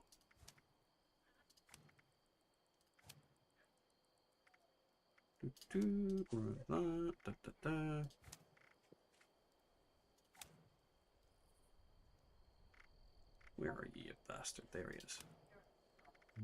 And then... What's that? There we go. Drop connection. Right, let's see what events we have on the server that I can go to. Ooh. Oh, this character is the one that's bugged, that can see all of the Enclave events but not go to them. Oh, jeez. Yeah, it's really weird. Like, I don't know why it's been going on recently, but they've been able to see it. Mr. Free, I use Excavator all the time. No bad. Getting better. Getting my prosthetic in September. Very nice, man. Very, very nice. Are you getting like a fancy schmancy one or just like a basic one, Nearly? Most of my tunes have at least 2 frames on them and just random script. Plus, the 1 power armor I can jump in when needed for a nuke zone. I mean, yeah, that whatever works. Whatever works. But I think the biggest problem with power armor is it's one of those ones that I think people struggle to get what they want and craft what they want, because again, armor, and then having like a whole other armor set that technically you don't intend to use most of the time just isn't like viable on all characters, whereas now it's going to be viable. If I just put a fucking power armor set on all my characters, I'll be quite happy. I fucking hate this thing missing so much. There we go. Give me your shit. There we go. Still got my jetpack on my excavator legacy piece. On my main power armor guy, Genkai gifted me with a jetpack excavator set, which was very nice. That's gonna be the tough one though, because it's like, okay, I got an excavator jetpack, and if I mod it, it's like as soon as I put a mod on it, no longer can it be traded. Well, so that'll be that piece is perfect anyway, so I don't need to mod it. Well, that's good. See, mine I don't think are. I don't know. I'm using Union at the moment. I didn't check your vendor. I will check your vendor in a moment, Inez, because I forgot all about that because we were doing stuff. Are you currently able to roll stars on named weapons in the PTS? Yes. Some. Yes, but not like the ones that you were able to roll now. You're able to roll then. Yes. It's a case that you can't roll like Slugbuster. They haven't changed that, but you can. Yeah.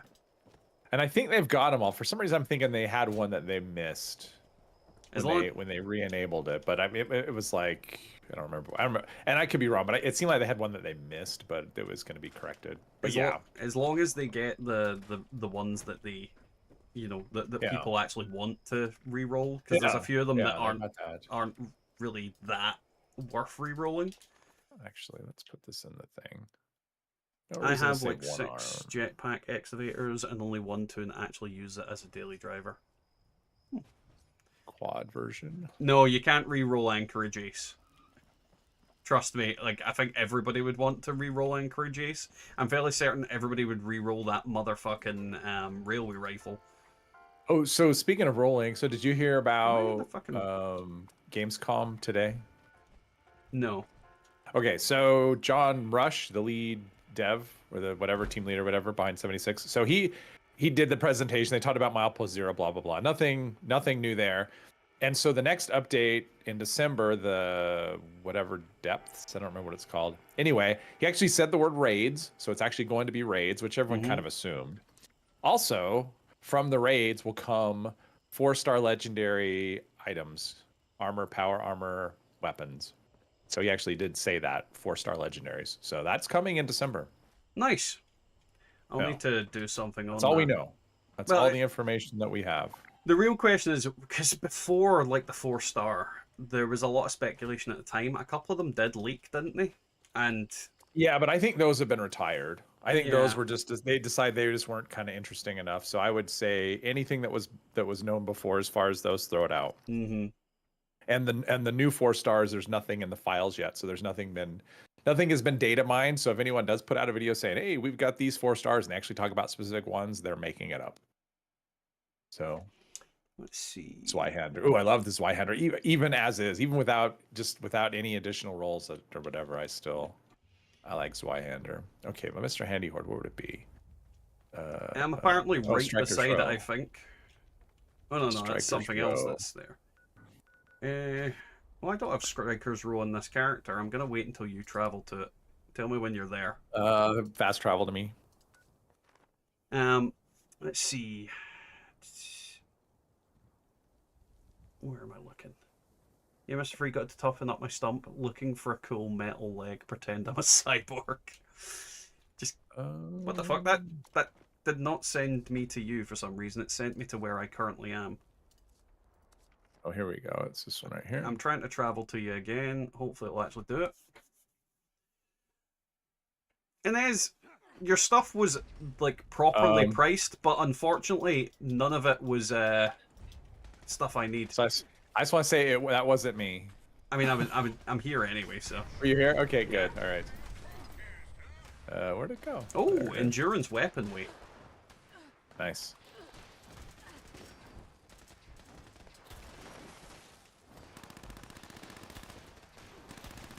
I really love the Gauss rifles.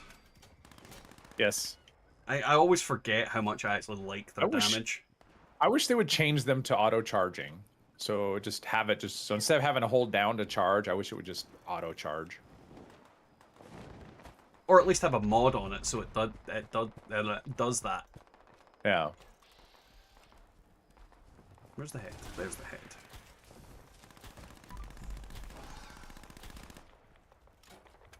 Plus, I love Zweihander, even though I don't like the assassins on it. I still pack. The Zweihander is still it's still the best, like, two-handed weapon. Like, even with assassins on it, it does more fucking damage than literally even like a, oh god, what's it called? The Warglaive. Like a bloodied Warglaive doesn't do as much damage as the Zweihander. It's so obscene. Because the thing you need to always take into consideration is that the effect on the weapons and the effect on like your builds and things like that, the actual like damage increases you get from stuff don't matter as much as people seem to think they do, because it's like when it was multiplicative damage, it made a massive difference. But Bloodied isn't as much of a fucking damage increase as it used to be because it isn't all stacking and doing weird shit with it. Like, it is one of those things where you just get diminishing. Oh my fucking god! Crap, let me scrap and stuff here. I need some carry weight. The gods of Some carry weight. Fallout are on our side today. But yeah, not like I'm not a fan of not as much of a fan of damage buffs as you would expect, because I just don't feel it has as much effect on like what weapons are good or not. Like if a weapon is good at its base, I think it's good regardless of the effects you go for. Granted, some weapons are better than others. But there's so many weapons out there, and you see it like in my videos all the time, where I use a weapon and I'm like, this actually does okay damage. Granted, it can do better damage if you add the X, Y, and Z on it, but it's literally like damage buffs and damage effects aren't as necessary to this game as people really make out. And granted, there's some weapons that are like bananas, that are overpowered by comparison, like, you know, the Fixer, the Railway Rifle, some of the heavy weapons. But you don't need them to like do your thing. You really don't.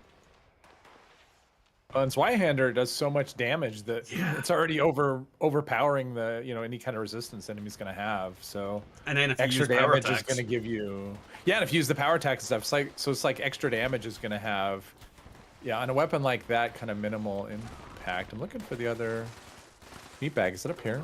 I'm just trying to get my. Oh, I'm rubber banding, so I can't. Shit. No, that's not it. Oh, they're here already. All right. Dang it! I need to go save my alt's ass. Which isn't ideal because this character is not as strong as my other ones. Shit. Oh, never mind. That fucking one shot. That super mutant.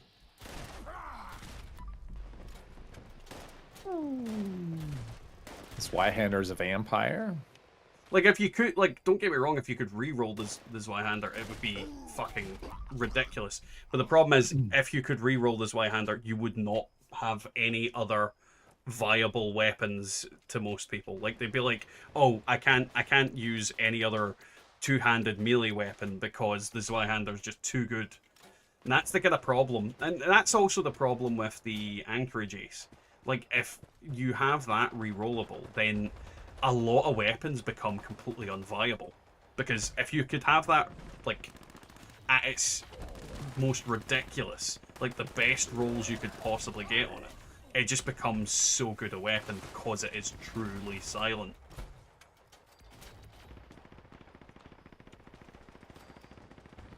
I mean, if I was going to want an effect on the Zweihander, I think I'd be more inclined to go down the route of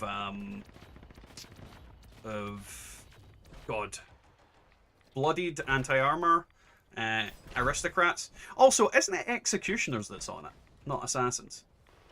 Yes. Yeah, it's the side that's Assassins. Yeah, it just popped into my head there that I was like, I was certain it wasn't Assassins. Yeah. Because that basically means it's a perfect boss weapon. I think it was a power attack damage and less power attack, less damage while power attacking. Isn't that what it is? Executioner's double power. 40-40. It's such a good weapon. It's such a good weapon. And the Executioner's is not a bad effect. So it makes it the perfect weapon for taking on Errol, for the Queen, and for the robots. The robots especially. Because I saw... Go ahead. No, well, it's just because they spend so much time with their health being in that. Oh, the robot bosses, yeah. Yeah. I saw a video the other day of someone who was using the Zweihander, and the damage numbers they were getting, it was like, that was like pre-One Wasteland melee damage. I mean, it was getting like 8,000. Oh, yeah. Like, crazy numbers like that. I'm just like, I mean, granted, now, he was buffed to, I mean, he had every buff. You know, he's a min-maxer, but still, like, to be able to get that much damage per hit out of something like that is just, I mean, it shows the potential of it. Yeah, no, it's very much a case of it is an absolutely busted weapon, and if you could have it with one of the big main effects instead of Executioners, it would just be too too overpowered. And one thing I would say about vampires on a melee weapon is you need to take into consideration that you might be using it in VATS, which means you AoE. So if you're using it kind of exclusively in VATS, vampires even on a slow melee weapon can be quite good. Because if you hit 15 enemies in the one go, you're getting a shitload of fucking health back. Just putting that out there. So vampires is viable on melee weapons, but it depends on how you're using it. Realistically, if you're using vampires on a melee weapon, you should realistically be using VATS to get the explosive with it. And vampires on any fist weapon is viable because of exploding palm as well, because for the exact same reason, you're getting multiple hits out of it, which is then healing you more. So there's multiple reasons you would want to use vampires on melee weapons. Fist weapons are the best version for it, for hack and slash and exploding palm. And if you have the other effect on there, that's even another explosion. So yeah, you have to take certain things into consideration with how you're using it. So I would still argue that it is viable if you could get like a vampire's Zweihander. It's just not as effective as it would be with the power fist, for example. But then I think we can all agree fist weapons are probably even still better than even the Zweihander. Just because they have that faster speed. And on top of that, you're also getting the extra explosions and shit with exploding palm. Is anyone wanting to see the Crow reboot, or is there no interest? Vamps Bear Clamp is pretty good. I do like the Vamps. Well, I do like the Bear. Oh, as Bear in the thing. Crow movie? Yeah, the new one. I didn't know there was a reboot. I didn't know there was one coming out until I went to see Deadpool, and the trailer came up, and I literally looked at it and said, "Why would you touch that movie?" Like, I was gonna say who's in it. I mean, that first movie was so good. I don't actually know who's in it. I couldn't tell who was in it. Who was the Crow? But yeah, Brandon Lee was so good in that first one. I can't. Yeah. I don't know. I can't imagine. That's one of those ones I would just. I wouldn't touch it. I'd just leave it as is. Especially since he died fucking filming it. Yeah. Let's see. The Crow 2024. Let's see who. Bill Skarsgård is the Crow. Pennywise is the Crow.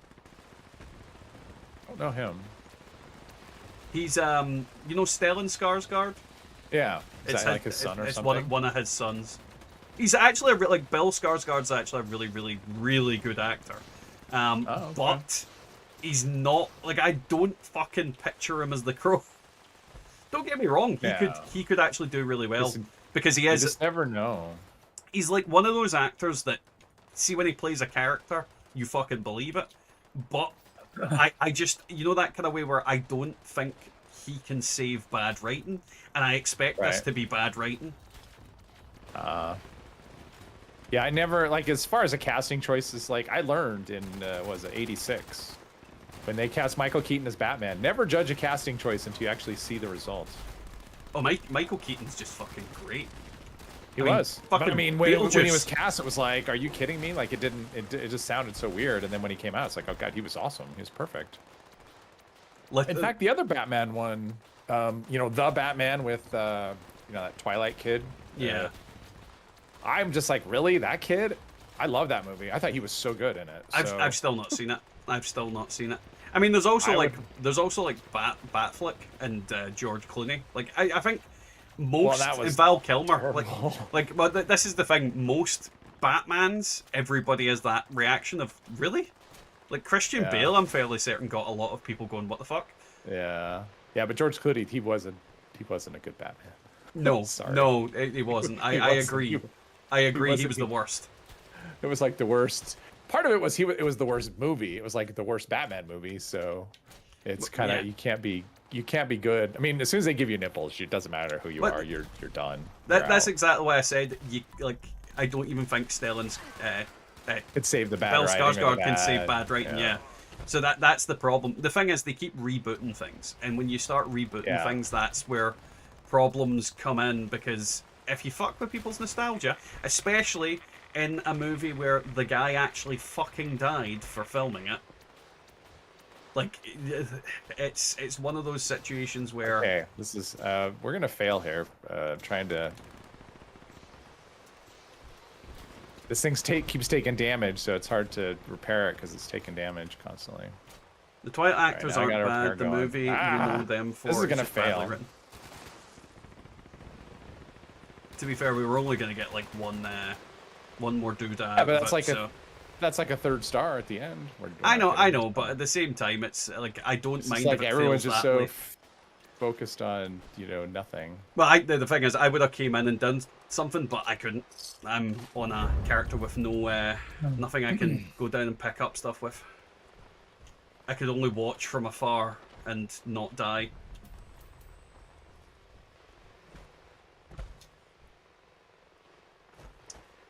But no, I see. The thing is, Robert Patterson. I would give that boy the benefit of the doubt because I've heard similar things about him in other movies that he's been like other things. I don't know if in. I've seen him in anything else. Like I didn't see the Twilight movies, so I don't know that I've seen him in anything other than that. But I mean, I've just like pictures from the Twilight movies or clips or whatever. It's like okay, he just looks like this pale little lightweight. Twat. And then when you see him in this movie, it's just like I mean honestly, it was like I don't want to say it's the best one or my favorite of the Batman movies, but it's up there. Like I thought it was awesome. I mean, I thought he was really good in it, and it was very different. Like it was a very different kind of Batman movie because it was very much like the detective is what he was basically. Yeah. I mean, because that's what Batman is. He's a detective.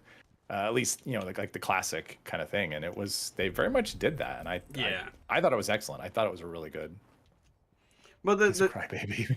the thing is like in the in the Twilight movies, I've not seen them either. Like one thing I know about the Twilight movies is that he fucking hated them. Oh well, that's good. He hated them. Like he actively fucking hated. He was like teen it's just, vampire thing. He was like, it's just a paycheck for me. He takes the piss out of them himself. Like he is fully behind everybody hating them. He doesn't give a shit.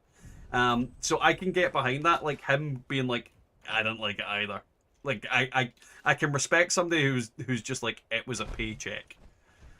But yeah, I just don't know. It's just a very shitty fucking series.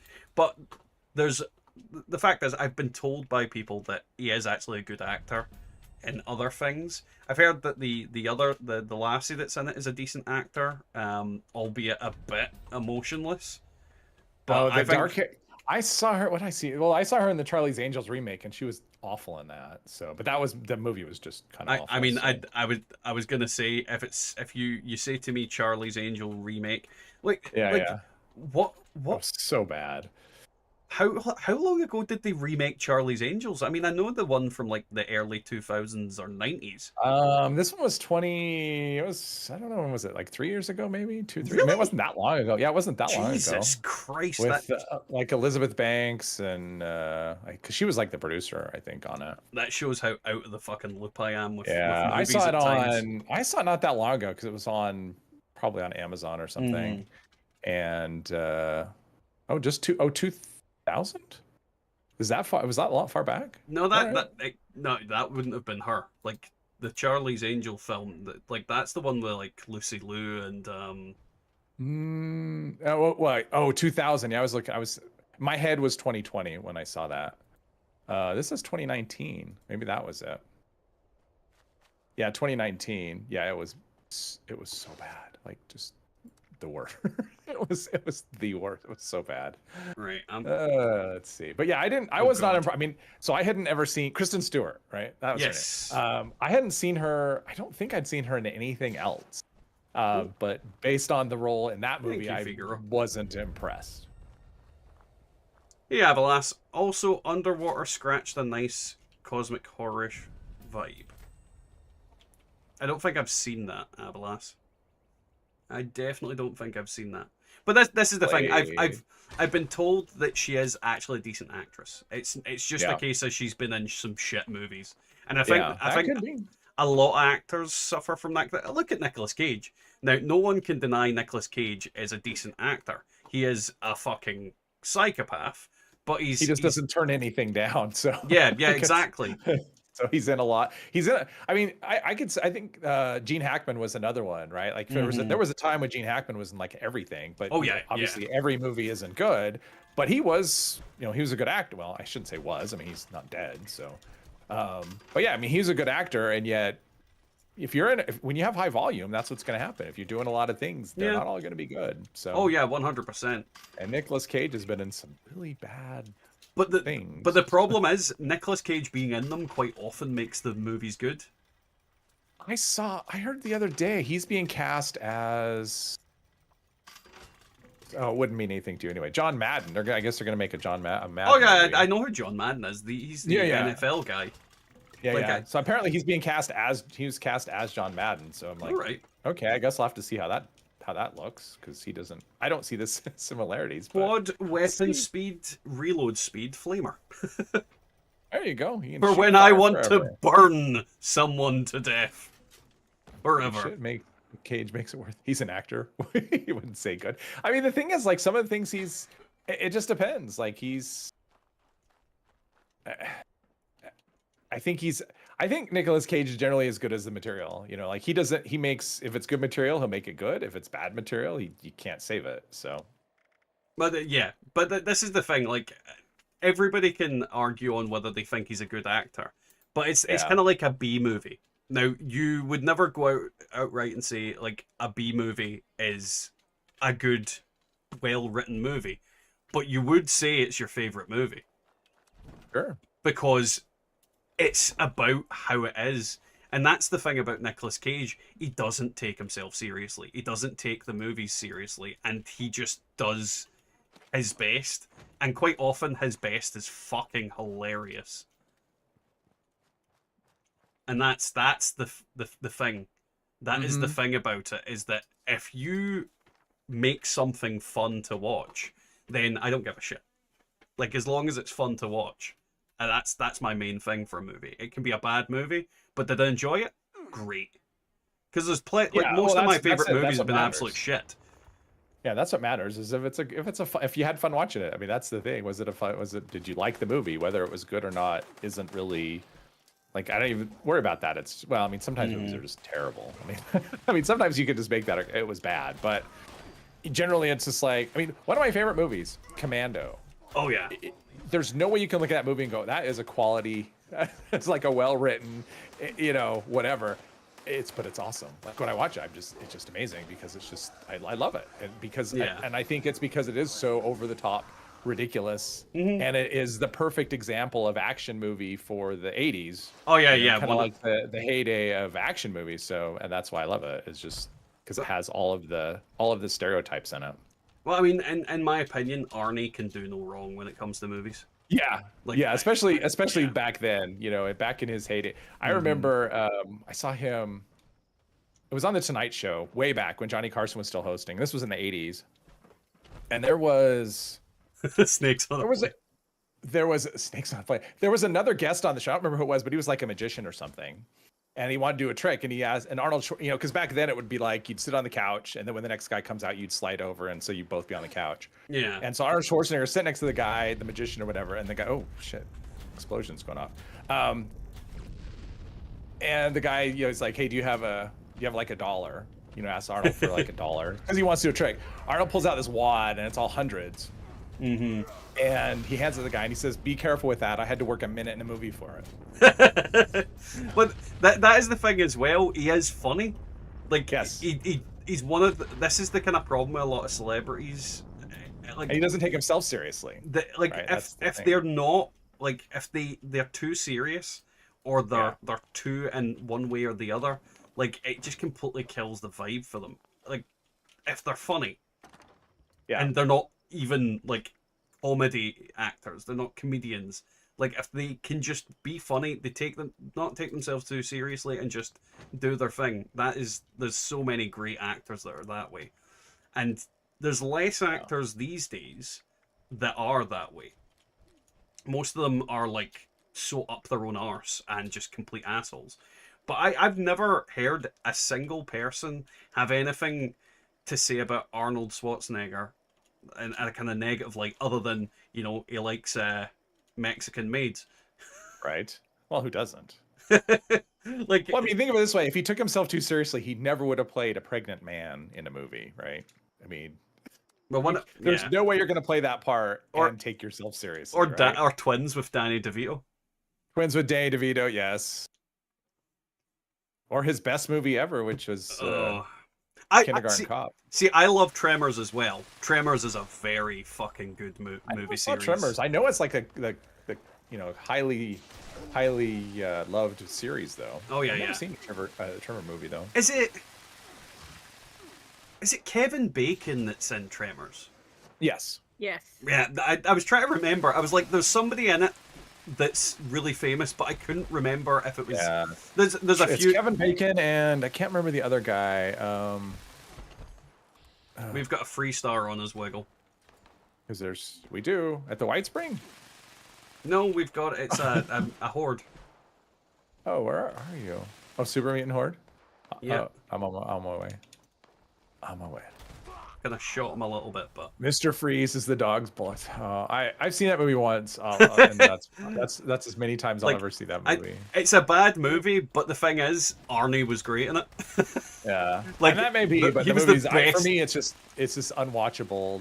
He was the best, but and it's just like, nice to meet you.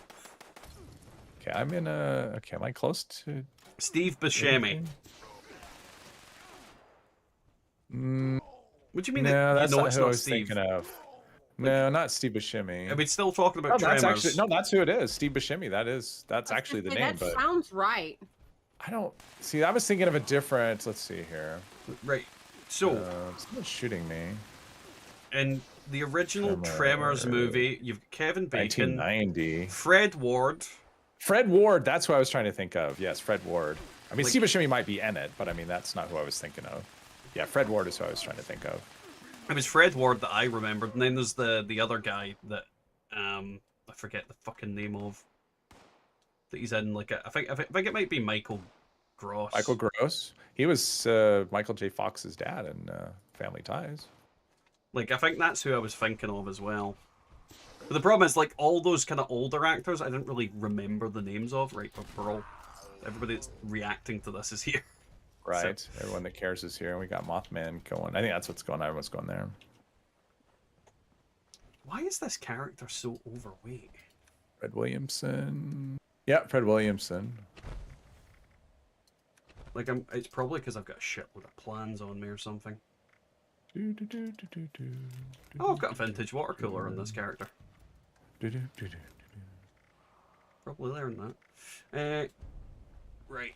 Or sell it, I suppose.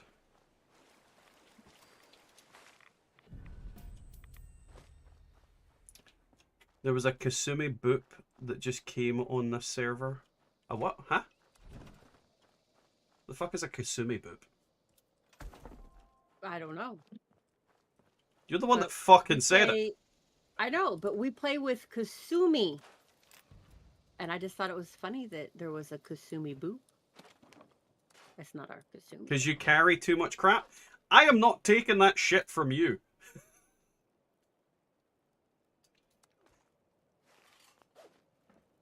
You, sir, also carry too much crap. He carries the entire world. I'm fairly certain that Mr. Free's original name was Atlas. I was just thinking that.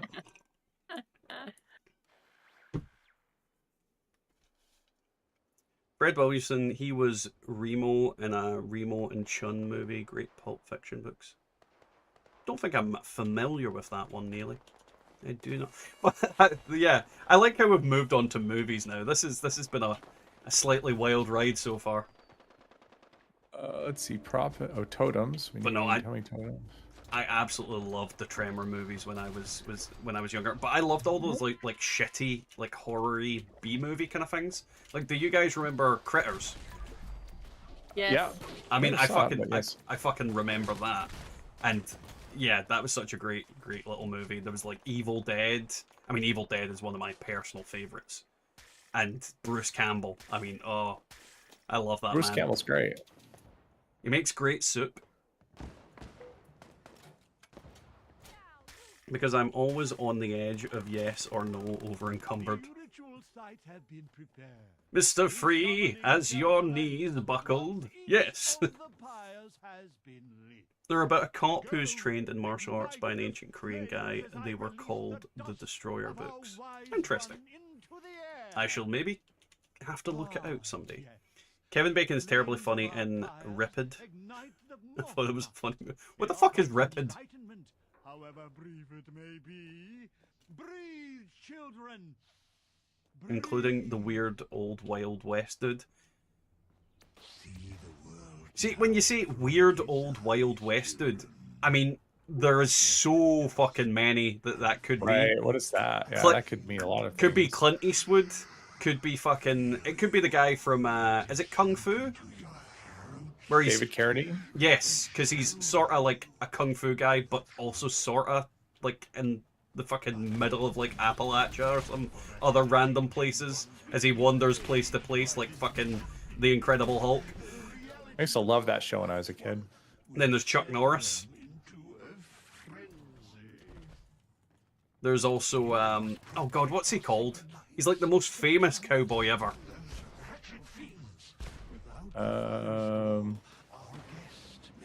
Like actor or actor? Trying to think. I mean, I don't know. I would consider John Wayne. Oh, John Wayne. Okay, yeah, okay. Like I'd say John Wayne is the more famous cowboy. Yes, yeah. Because I can't think of a single thing he's done that wasn't a cowboy movie, but that might just be me. Right. Well, and part of it is like just the time of when he made, his movies. That was kind of what was the thing was a lot of cowboy movies. Hey, Kenobi, how are you getting on? Rest in peace, please.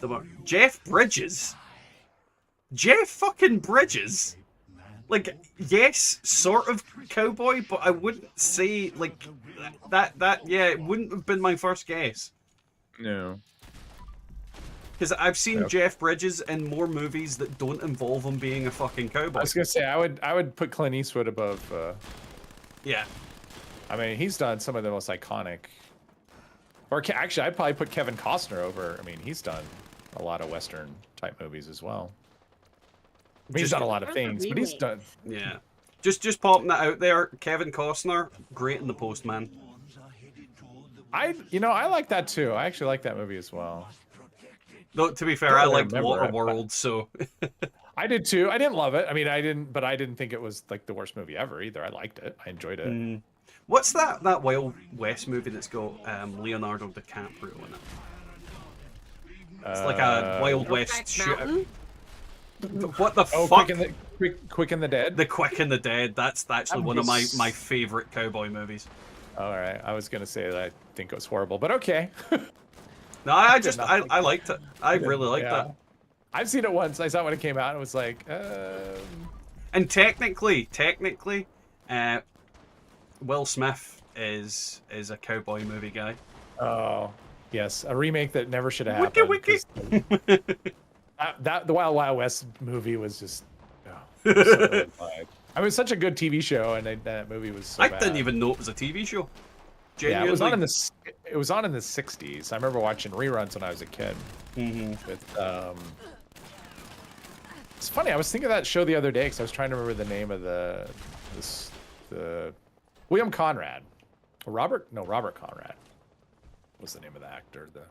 Played Jim Gordon. Or Jim West, not Jim Gordon. Jim West. Oh, it was Artemis Gordon. Jim Gordon is going back to fucking Batman. Batman, yeah. No, it's Jim West and Artemis Gordon. That's why I got confused. Robert Conrad and Ross Martin. That was such a good show. It was basically like a Western James Bond is how it was. Kind of was. Which explains the gadgets. There's a Freestar over at the church. I just left there. I'm not coming back. Well, Too far away. Just killed one up here on the thing. Far away. On the roof. Was the roof on fire? He was trying to set me on fire. Waterworld was dumb but enjoyable. Wild West was a TV show in America and never made it over here, like Gilligan's Island. See, there's lots of American TV shows that quite typically we're aware of, and I'll be honest, 90% of your TV shows were on our TVs as well. But I think, yeah, Wild West was one of the few that didn't make it Yeah, here. that was 60. That was the 60. I'm pretty sure it was off the air before I was born. Pretty sure. I don't think it ran for a super long time. Because when I was growing up, pretty much most of the movies my dad watched was westerns. America. Oh, Like, okay. literally most of the, like, if there was a western on TV, he'd be watching it. And the funny thing is, when it comes to my wife's dad, it's pretty much the same. Like, anytime I go over there, he quite often watching a western. Not always, but he watches a lot of westerns as well. So it is very much the movies of the time. 65 to 69 is when that show ran. God, that was so long ago. So long ago. Waterworld is like the polar opposite of Mad Max in terms of apocalypse setting. I mean, yeah. I don't recall many Australians. That's true. They did ride on a train. I forgot about that. Yeah, they had like a train car that was like their little, like their office. They traveled around. I think they were Secret Service agents. Isn't that what they were? They were like, I think they were Secret Service. Yeah, they worked for the government from. Yeah, they were for the government. Like, For some reason, I'm thinking Secret remember? Service, but it could have been. Yeah, it had to have been Secret Service because there was nothing else around. What Like is- the FBI didn't exist yet, and I'm trying to think of what the name of like the kind of Western Secret Service guys that seem to show up everywhere are. I mean, like the Marshals, like U.S. Marshals. Is that what you mean? No, it's like a specialized. It's like a very specific company. Oh, like Pinkerton. Yes, like I was thinking maybe it was that, but I Like don't the know much private about it. detective. They're basically the detectives, I think, is what they were kind of billed as. Private. Yeah, Pinkerton detective agent. Basically, old school Blackwater. He's not mercenary. from the 1600s. He's from the 1900s, the early 1900s. Fucking hell. Yes, Glitter. 1600s. Yes, Glitter. Like I am the Highlander. If anybody's the Highlander here, it's me. No, But just because I can't And pull you off were the not accent. the last one. And there can be only fucking one. And I run around quite often with Wait, I thought there were melee two weapon. of them. Weren't there like two in that movie? Like one Let- chased the other one or something? Let's be fucking clear here. If there's more than one Highlander movie, there was clearly more than one, and there was clearly more than two. And technically, Right. at the start of the Highlander movie, there was at least 3. I've never seen that. I liked them. I did like the Highlander movies, but It's you one of know. those ones I just like. It's one I've like. It's been on my list of things to see, and I just never got around to it. We got a nuke coming, cranberry bug. Why did you say that? Why at the Cranberry end bug. why at the end of that did you put that fucking horrendous Indian accent on it? At least I it think it's wasn't meant to be Indian. No. I was just said bug instead of bog. 1922. Oh, when I was born. You know, if I look like I was born in 1922, I need to take better care of myself. Texas Rangers, their baseball team, but I guess Texas Rangers. Yeah, I mean they're named after. Yeah, so it could have been Texas Rangers. That could be one too. Well, my favorite thing about the Highlander movies is that they got a Frenchman to play the Scottish guy, and they got the Scottish guy to play a Spaniard, which is just fucking horrendously stupid. Like fucking Sean Connery is like, I'm a Spaniard. It's like, you don't fucking sound like a Spaniard. He didn't sound like a Russian either, but there you go. They made him a submarine captain or commander or whatever. And whatever the title would be. Oh god, what was the name of him?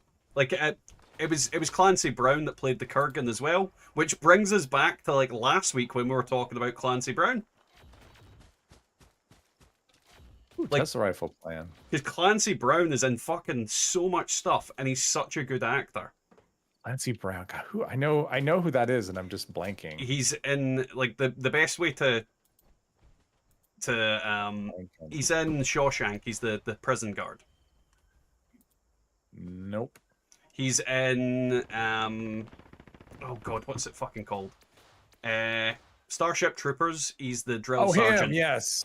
Yeah, no, I know. He's He's in I know what literally you're talking about. everything. I was He's gonna in. say, what isn't he in? Yeah, and he's done a lot of voice work too. Like, so his Oh, yeah. voice has been in a jillion things as well. Yeah, he's literally like so many characters in But aren't you? different You're things. Clancy Brown, right? Yes, I'm Clancy Brown. Brown? Hey, Yeah, this Hangry, is- how you getting on? But no, Clancy Brown is such a good actor, and again, he's in fucking everything.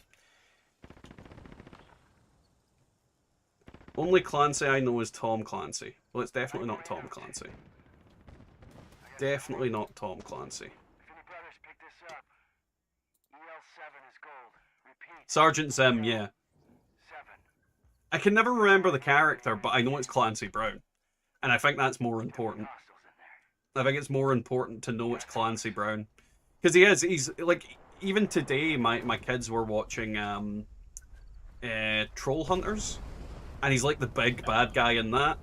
And I was sitting there going, that's Clancy Brown's voice. Like, literally, that's Clancy Brown's voice. I could fucking... Like, I can hear that man in my sleep. Yep. Like, he's just one of those he's got- actors. He's got that, like, just he's one of those people who has like one of the all-time great voices, you know. Yeah. Yeah, he does. He's got a very Give me that particular voice. I'll make a fortune doing voice work. He's just always the bad guy as well. Or, well, I say the very, bad guy. very frequently, yeah. He's always some sort of antagonist or, you know, I was gonna say a dick.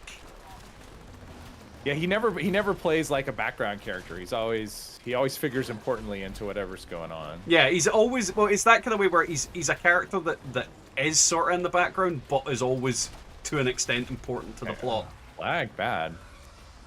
Lag I bad. reloaded my 50 cal and it put 148 rounds in it. I know Zim didn't know it was Clancy Brown. I do like him in... Oh, this is the thing.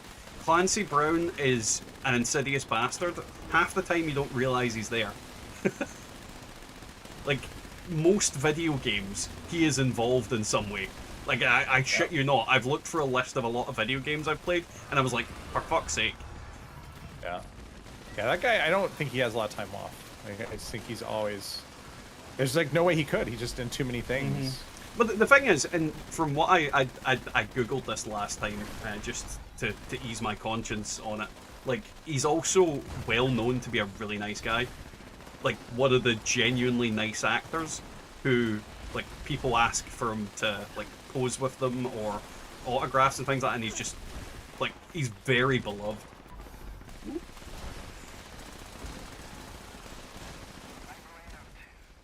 So, yeah, it's one of those actors that anytime I see him pop up in something, I'm just like, ooh.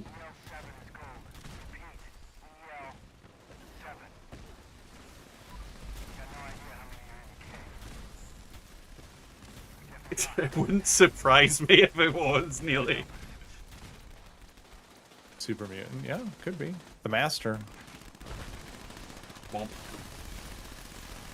like, if they put a super mutant into the TV show, I hope they make it Clancy Brown. Right? Well, he's big. I mean, he's a big dude, so... Oh, yeah. 100%. He could totally pull it off.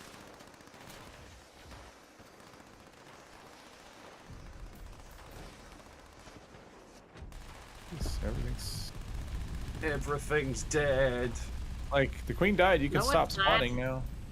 Where's the, Unless you're gonna be legendary, stop spawning. Where's the 2-star that was flying around? Oh, we've got another douchebag over there. Yeah, I can't hit him from here. Well, I can, but it requires brain power, and I can't be bothered with brain power. Scatling a plasma.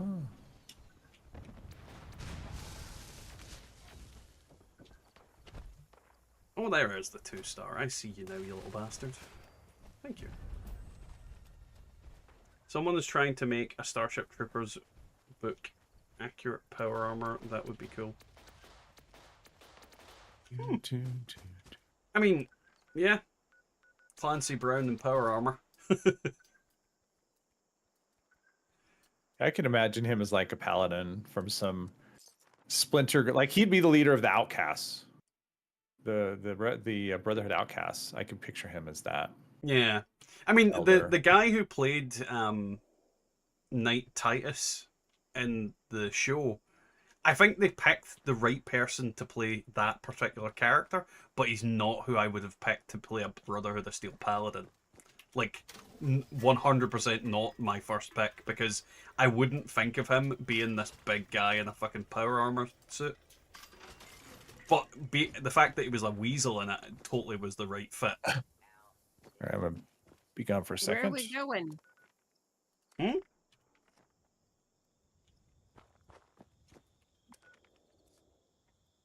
Figaro's telling me to come back, apparently.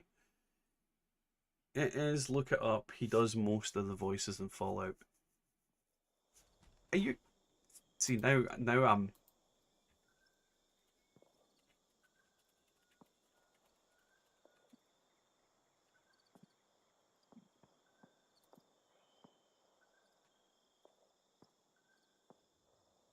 He voice acted Rhombus.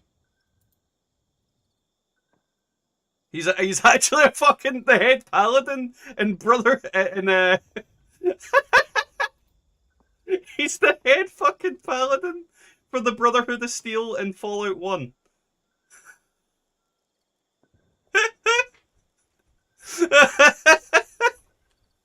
Of fucking course he is. Earl. Of fucking course he is. Hey Archive, how are you getting on? Welcome. Though I think you were here already. Or no, that was Prophet. That was here earlier. I'm losing my mind. I don't think I can come into the... Oh, actually, no, I'm a full health guy. I can definitely come into the woods and fight Earl.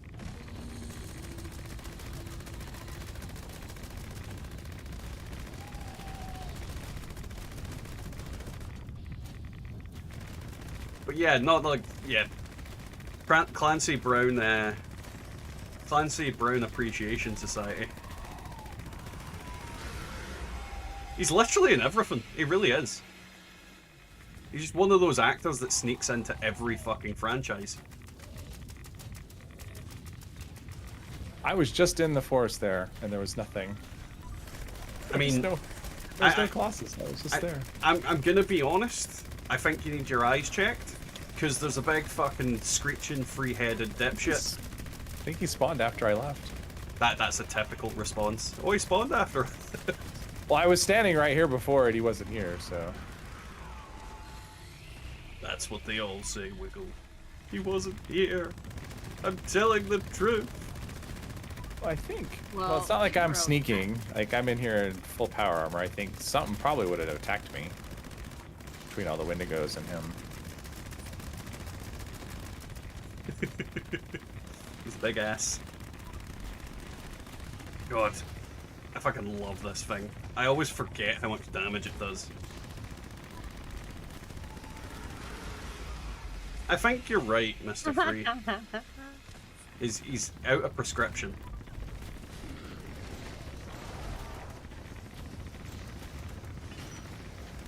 God, I am so glad that I have full health here. So I can just go all the way up to full health and then not worry. And then wait like 5 minutes for it to radiate me down.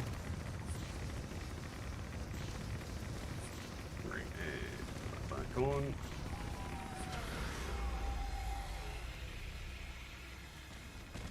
Bad Wendigo.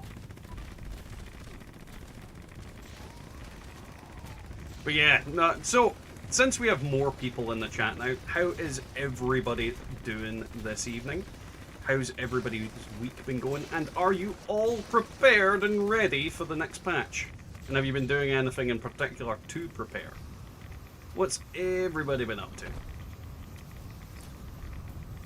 And obviously, because I've mentioned it a few times tonight, is anybody else interested in Dune Awakening? And the new stuff that we've seen from that, which a few of us are quite eager and excited about. Yes. I know you're excited about it. Mr. Free, you've never been alive. I'm fairly certain that you're just like an autonomous lifting machine. I think you're a forklift that gains sentience. Must carry things.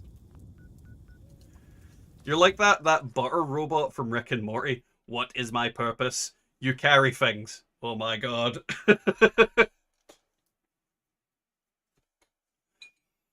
Dune is awesome. I want to check it out. Haven't seen anything yet though. They've released a 26-minute gameplay trailer, where you get to see all the mechanics of things like that. It looks absolutely stunning, absolutely amazing. I am fucking balls deep in that when it comes out. I've seen all I saw was what they had at the whatever, the Xbox or what was that last event? Not Gamescom, but the one before that. Well, I saw a little bit of something recently, and I went, eh. Maybe was it Games? No. What was the thing we had before that? Quake? Did they show it at QuakeCon? QuakeCon? I don't think they would have showed it at QuakeCon. No, maybe it wasn't. Maybe it was here. Maybe it was this one. But the last thing I saw was it didn't really look all that interesting. But I have not seen the gameplay trailer. I have not seen that yet. So the gameplay trailer looks really good. I've liked it on the Discord, and I'm looking. Spice is life, 100%, Mr. Free. Forklift chocolate in my face. Wow. I got a Vampire Sheep Squatch Club, Vampire Swing Speed. That's nice. Uh, now you must hit things with it. I'm trying to think. I may have one already. I don't know. We'll have to see. All right, let's see. I don't think anybody's going to tea time. You know, I may be wrong, but I don't think anybody's going. Right, we've got... The script definitely must flow. I pick things up and I eventually put them down most of the time, although it can take a few years. And yes, pipe is also life. But no, the gameplay for it looks actually quite fun, because you've got the suspensor belts, which you can use to traverse the landscape. You've also got like I forget what they called it, but it's basically like a zip line thing where you can pull yourself like over a ridge and then suspensor belt down the other side of it. So with different things that you use, you can like traverse the landscape in really unique and cool ways. And then you've got all the usual kind of archetypes, like you can use grenades, you can use guns, melee weapons, different abilities like you know, the voice and shit like that. So there's loads of different things that it looks really fun. Also, there's vehicles and tanks and fucking like big group combat and things like that. But do they have a buggy where I can drive around on a barren moon? Yes. From one location to another location that's exactly the same. Yes. Awesome. It's not Starfield. Which is probably a good thing. But yeah, no, it looks really good. Like, artistically and how it looks like it's going to play, I'm looking really forward to it. And I quite like the look of its building system, in the sense that you can basically get build a blueprint of your camp, essentially. And you don't have to build it in one go, and you can plan it out before actually making it. See if it works, see if it fits together, and do kind of things like that. You can also sell your plans, so if you're particularly good at it, you can sell your plans to someone, and then they can essentially build your base. There's just so many cool things about it. Well, that was a good thing to come to the server. Just oh, nice, Avalos. Did they give a release date yet? Or a time frame? For Dune? Yeah. Early next year. Early next year, all right. Yeah, they gave that release date with the gameplay stuff. They basically said early 2025. So I mean, that could be any time in the first 6 months, realistically. But the one game that I saw, they had at Gamescom, they had, and it was one I hadn't heard of, Adam Fall or Adam. Basically, it's set in, I think is it set in Scotland, or it's set in, I mean, it's set in the UK somewhere, but it's basically there was some nuclear disaster in like 1957 or something. Like I guess it's based on that. And it's like an alternate history thing where there's like a quarantine zone and they've been quarantined for, and I guess it's set like in the 50s or 60s. Like, so it's set back then, but it's like a quarantine zone where people have been quarantined for a few years. That looks actually really cool. I'm looking at it. Yeah, and it looked like and they had the dev, you know, the dev there talking about it, and they're showing the footage. I'm like, that looks awesome. Like, it seriously looks so cool. Oh yeah. I'm looking at it now. It looks like a kind of better Fallout. Yeah, it's like to me it looks like, oh wow, that looks like a default London I'd want to. I mean, it's not in London, but I mean that looks like the robots. And the way he just described it, yeah. and just talking about all of the the way they kind of came about it and what their thoughts on how they want it to be. I was like, oh, that it sounds great and it looked great and it sounded fun, and yeah, so I'm hoping. Well, see, I don't know if they give a release on that or not. Coming 2025. Okay. So yeah, next year sometime. Next it year. actually But it looks really cool. Oh no, yeah, 100%. Really cool. I'm hoping. See, this is the thing about these. You kind hope of things. it's good though, is the problem. Well, not only do I hope it's good, I hope it's multiplayer. Like, even if it's not like multiplayer in the sense this, I mean like co-op. Like you can get your friends in and you can do stuff together. Like, I'm trying to remember. I don't think that it was. It's not. I don't consider it to be a necessary thing for every game, but you know that kind of way where when you've got a first-person kind of shooter type game, I think it is should first person. That is for sure. It should be like not a necessary thing, but something that you can optionally do would be nice. Right. Like I don't think that it was. Atomfall. I don't remember specific. Atomfall. That was Atomfall, Mr. Free. It looks really cool. It looks really cool, and he talked about how, like, there's true scarcity. You know, it's not like it's 200 years later and you're still finding like guns in perfect shape and tons of ammo and stuff. It's like true scarcity where you'll find stuff, but maybe it doesn't work very well, and ammo is limited, and so I mean, he was saying all the right things, and all the stuff that they showed, it looked really cool, and it looked interesting. Like, that was another thing. It's like, oh, that looked, because it does sound like you're trying to, like there's stuff going on that you're trying to figure out. So there's like, it sounds like the story is. I mean, it just sounded interesting. I mean, it definitely was enough for me to go, oh, that sounds. It looks good. It looks really good. Yeah. But the thing, right here. The thing you need to be always wary of, though, is, like, for example, Peter Molyneux was at Gamescom touting the game, and he is the epitome of shit you need to watch out for when it comes to game developers telling you shit. Like, oh, it's going to be this. Like, Peter Molyneux telling you, if Peter Molyneux says, oh yeah, we've got all these great features, they've got no features. Right. Like, so well, and I guess the guy behind this one, they were actually known, or the company, I guess, the whoever, I guess they're known for something else. I guess sounded like it was pretty. It wasn't one that I knew, but it sounded like it was a very well respected kind of. Oh yeah, but see, the thing is, so they've got some cred, I guess. There's a lot of companies out there that do really good work, but it's why that I'm actually quite looking forward to. Well, the main reason I'm looking forward to do this is because the Funcom have got pretty good credentials. What do they do? What's the other game that they do? They've got Hellslinger and Conan Exiles. They're the ones. Oh, that's right. They're the ones behind Conan. All right.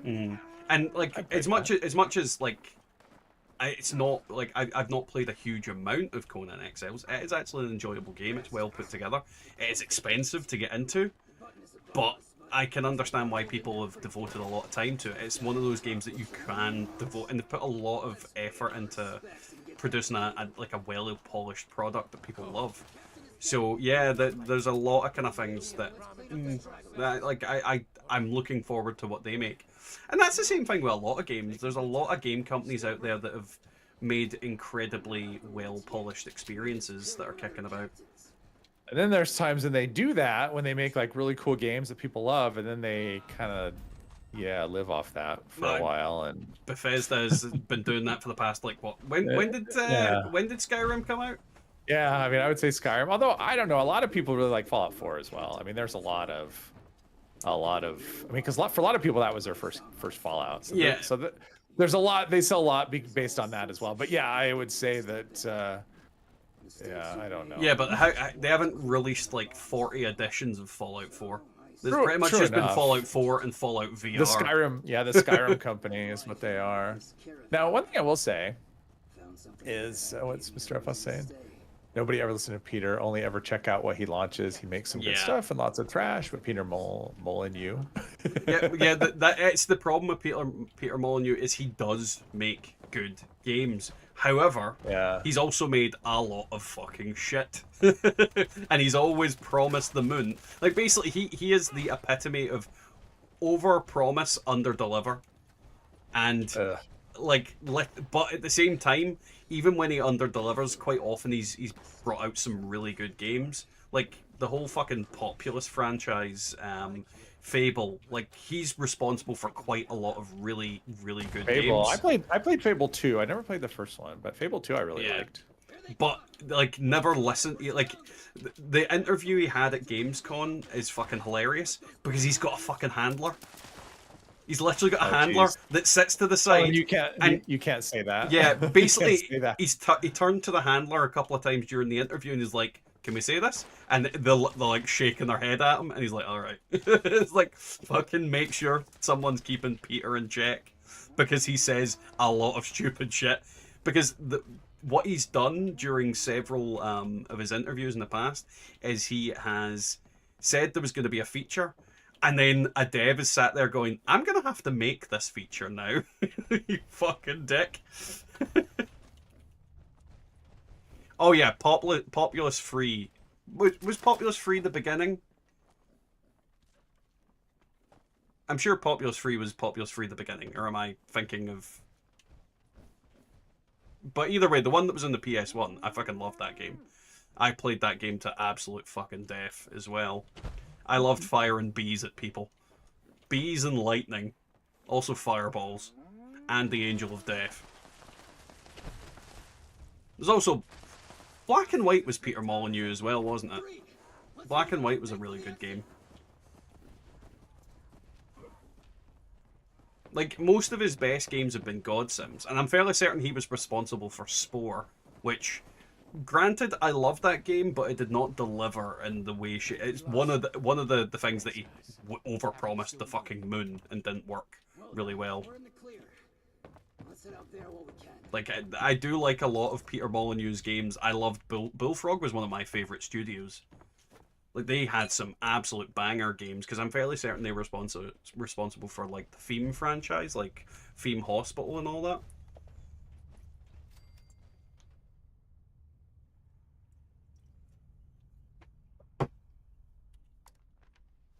We have an event coming up in 3 minutes. Oh, no. Oh, no. The audacity. Black and White was such a good game. Yeah. I mean, it was one of the first... It was like most... Yeah, Dungeon Keeper as well. I mean, most of his games were, for their time, like groundbreaking. Absolutely groundbreaking. They were completely different from everything else and completely out of the box. I mean, if you look at Theme Hospital, that's never had a game that's replicated what that did until the Freepoint games that have came out more recently, like Freepoint Hospital and Freepoint Campus, which is basically just Theme Hospital and Theme University. Like, there was nothing that ever really did those kind of things. And it is one of those, like, iconic games from my childhood, at the very least. No, not 3 Point, 2 Point. It's 2 Point Campus and 2 Point Hospital. There is a... Oh, never mind. It's a fucking 1 star. I don't think anybody wants to come over for a 1 star. Though there's a cultist here. He could be a higher star. Where the fuck are you, you dick?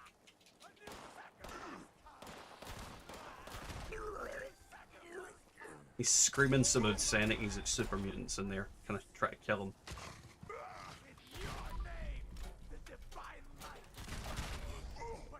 But yeah, there's so many like good games that he spawned. It's a 2 star if anybody wants to come for the 2 star.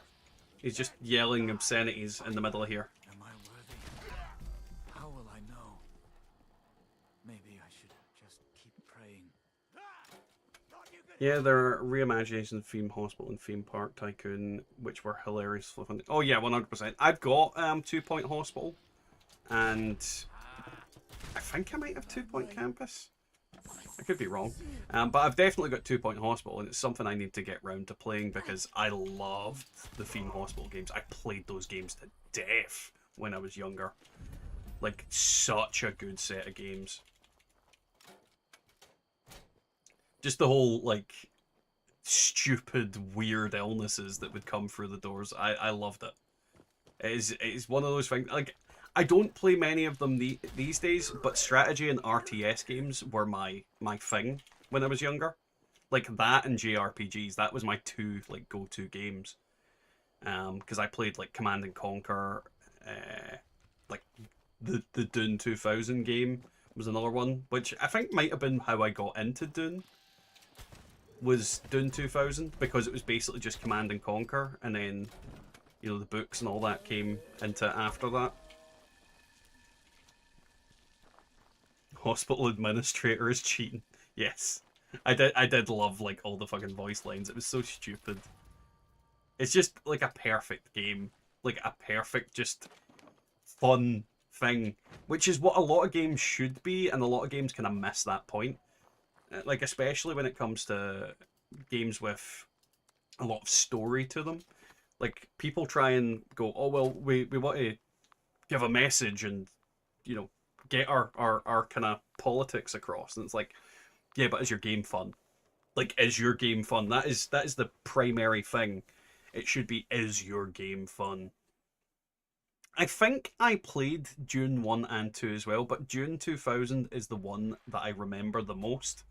Because, again, PS1 is where I remember most of my games from. Let's see what Dune 1 and 2 looked like. Because I don't think you can actually get any of those games on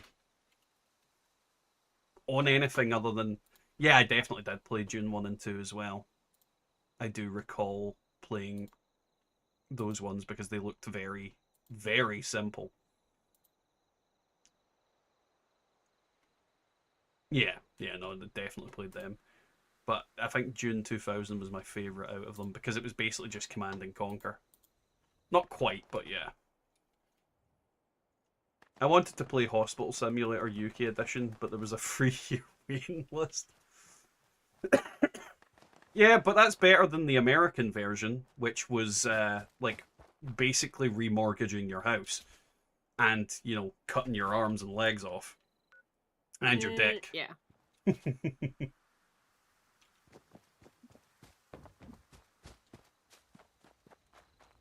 Boing.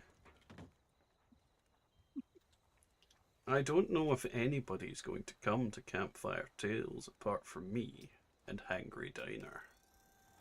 Oh, cargo bot. I'll come shoot some bugs. I shot Hangry in the head. Dune 2K was Command & Conquer with worse balance and worse story, just prettier skin. Yeah, but you gotta love fucking ornithopters, man. You gotta love ornithopters.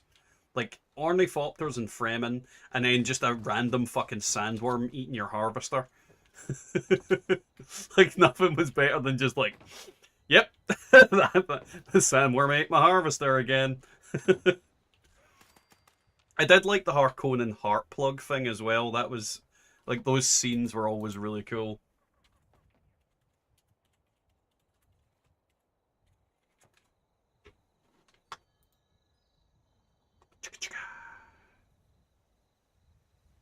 Secure transport. Is this all right? I got a nuclear key card if anyone's interested.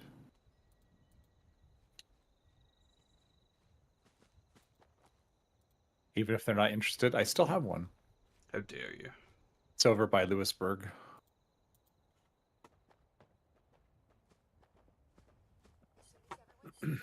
I also did like that the Harkonnens in the fucking original, well, in Dune 2000 and the like the Command and Conquer style cutscenes looked incredibly weird, and even weirder, arguably, than the new movies, where they're just, you know, like fucking bald. I think I will fall in love with the new Dune game. Oh, 100% Inez. I already know it's going to be right up my alley. I think it's got that kind of unique blend of Fallout-esque shenanigans and the fact that it's a franchise that I know is well established in my, like, things I like. And I think that's why I'm going to end up latching onto it, and it's going to be so good.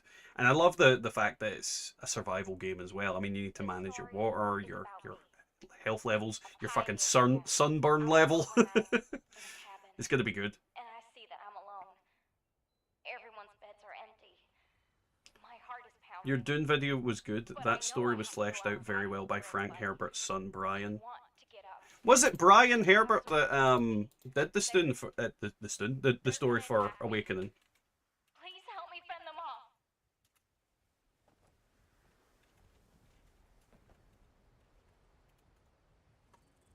Because that like I'm really like I knew that the family was involved. I just wasn't sure if like directly he was doing anything or writing the story. But this is the thing about it as well, is that they don't need. And again, this is a kind of problem with like movies like series like The Acolyte, Obi-Wan. God, what's her name? The Anakin's Padawan, Ahsoka. Like all of these TV shows that, you know, the Force Unleashed, not the Force Unleashed, the Force Awakens, and all those new movies for Star Wars. The biggest problem they had is they were trying to build upon something that already existed and basically rewriting the story to suit them, but putting it into the official canon. The great thing about Dune Awakening is that it's not taking the canon at all. It's basically going, this is a reimagined history. This is a vision Paul had. This is a story that hasn't been told. This is things that didn't happen. This is what would happen if Paul Atreides was not born. Like, it's very much a case of, like, they're going, we are going to take from the Dune franchise, we're going to take the setting, the iconography, but we're taking nothing to do with it. It's in the same way that Knights of the Old Republic did with Star Wars. And it's universally loved, Knights of the Old Republic. Like, because they weren't shitting on the established canon. They were just doing their own thing in that setting. And this is what I love about this game. It's not going to shit on the stuff that we know about the Dune universe. It's just going to, you know, use it and then make its own story, which is entirely what you should do when you're adopting a franchise into something. You should make your own goddamn fucking story instead of taking what people worked on and established and then just wiping your arse with it. Find enough wood to rekindle the fire. But when I turn around, Brian's done a lot of books: Harkonnens, Atreides, X the Machine World, the Telexu. There's more stories there. I knew Brian done a bunch of other stuff, but I've not read all of it. Now, granted, I need to go back and read the old books as well. Like, I'm one of those people that I like reading books, but I always struggle to get to reading a book. I mean, for example, and I'll do this while we're during an event that isn't really that important. I'm going to jump up here. Like, I don't know if you guys will be able to see it, but I'll move the camera so you can, in the worst case scenario.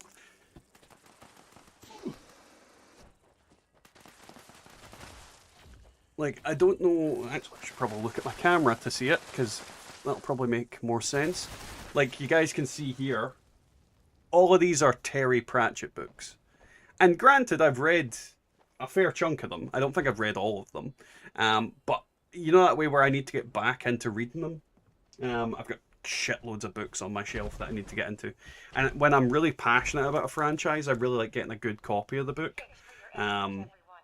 And that's the kind of thing. I love books, but I really need to be in the mood for it. And when I start reading a book, I can't put it down. I cannot put a book down once I start reading it. I will finish it, and I've sat with a book till like 4 in the morning, reading it, because I get so obsessive about it that I don't want to put it down. So I really need to be in the mood for a book. But if, well, when Awakening comes out, I'm probably going to end up doing that. I'm probably going to end up reading through the books and being super obsessed with them for a while. Don't know if I'm the only one that gets that way about books. Pew!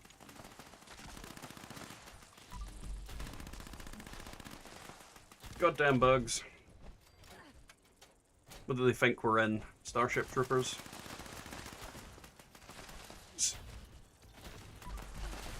Found out that I don't like reading books, but owning them makes me feel fulfilled. I like reading them and owning them. Like, I really do. But it's one of those things where it is... I get obsessive. If like, the last time I sat down and read a book, I literally was up till, like, 4 in the morning reading it. Because I won't put it down. I lose track of time, I just completely get absorbed into it. Is there a boss in here somewhere? No. Well, it's like wave 3. It's like, really? Well, he's over here. Oh, there we go. There's a boss somewhere. Like a boss. Oh, pardon me. It's like, I don't mind the spawning, you know, because it's like good, except for when it's insects and there's really no reward for just shooting them. Well, that and the boss that spawns in here, they're like typically 1 star, but fucking worthless. Why is he waving? Boing. Ooh, what's that? Ooh, senseless violence. Yes, please. But yeah, Senseless violence with 80 people. 80 people would be fun on a server. See how fast we can crash it. Yep. Why are we all getting 5 FPS? Negative 5 FPS. Right. Let's see. So many people on the server that real life begins to lag.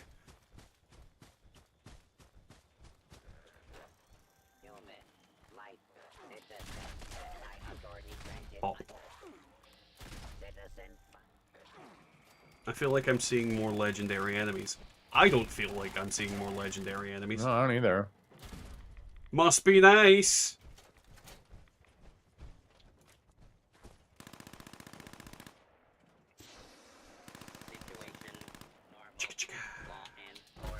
Situation normal. Ugh. I would not want this to be normal. I mean, the fact that he thinks zombies attacking him is normal. Right? It's like situation normal. Oh, great. It's like, why did it take you so long to get back from the store? Well, there was some Scorch that attacked me, and Glowing Ghoul, and Dave. Super Mutant tried to hijack my car. And Dave. Don't forget It's just Dave. normal. And Dave. Can't forget Dave. Dave's not here. Dave's not here, man. No, man, it's me, Dave. I got the stuff. Who? Dave. Dave's not here, man. I remember hearing that when I was about 10 or 11 years old, and I just... so hard. He's a funny man. Cheech and Chong? Yes. I mean, he is... like, I know him mostly from that 70s show, so... But he's a funny man. Oh, Chong. That's Tommy Chong, yeah. Mm-hmm. And Cheech Marin is in quite a lot of movies. Like Nash Bridges. If there's a need for a stereotypical Mexican man, he's there. Yeah, yeah, pretty much. He's that guy. Because he's in a fucking load of stuff. I mean, he's in Dusk Till Dawn, isn't he? I'm sure he's like a bartender. Jeez, I don't even remember. I mean, I saw that movie, but I don't remember it. That was Salma Hayek and George Clooney, right? Do I have that right? Yes. Wasn't George Clooney in that? Yeah. Yes. Salma Hayek. And he was in From Dusk Till Dawn. Yep. It was Quentin Tarantino that was in it as well. Mm. And Nash. He was a cop in Nash Bridges. God, what the fuck is the name of with Don Johnson? The other, it's like a really famous actor that was one of the main characters in it, and I honestly fucking forget what his name is. He's in like a lot of stuff. He's in a lot of Quentin Tarantino movies. He's like Mr. Wolf. In Pulp Fiction. Oops, shooting a census taker. What the fuck? Well, there's 2 legendaries out here. I mean, they're dead, but all right, cool. I mean, they could be worse. They could be alive. Right, as long as I can loot them, that's all I care about. Vampire short hunting rifle.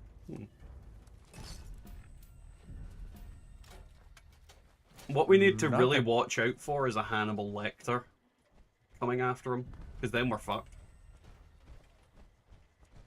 Scanning for life form. Dark Still Dawn. Let's see, who's the actor I'm fucking thinking of? No idea.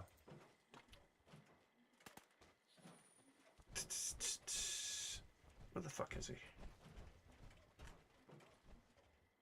Harvey Keitel. Ah, yeah. Yeah, no, I said Quentin Tarantino as well, Hangry. No, it's Harvey Keitel I was thinking of. He's one of those actors whose name never sticks in my head. I know he's in a lot of films. I know he's a great actor, but his name never sticks in my head. And you also had like Danny Trejo in there as well. I can't remember what fucking other actors. There's shitloads of good actors in there. I mean, you had Fred Williamson from Starsky and Hutch and MASH. And many other things. He's in like a fuckload of shit looking at that. Tom Savini. He was a Sex Machine. And he was also in like loads of like he's in a lot of B movies. A lot of fucking B movies. Fucking hell. I'm looking at them all now and it's like fucking hell. Oh, he was in Planet Terror as well. Now that was a very underrated movie.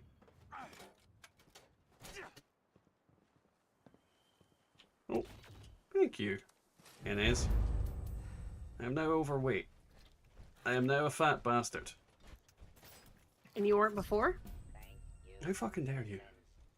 Yeah. How very fucking dare you? Ah, what the fuck? I don't even know what that is. It's like a dust bunny appeared on my keyboard and I thought it was like a fucking spider. Spooter! Where the fuck are we? Are we close to a... No, we're not. God damn it, I'm gonna 4 need to walk. minutes. I'm gonna need to walk all the way over to a train station.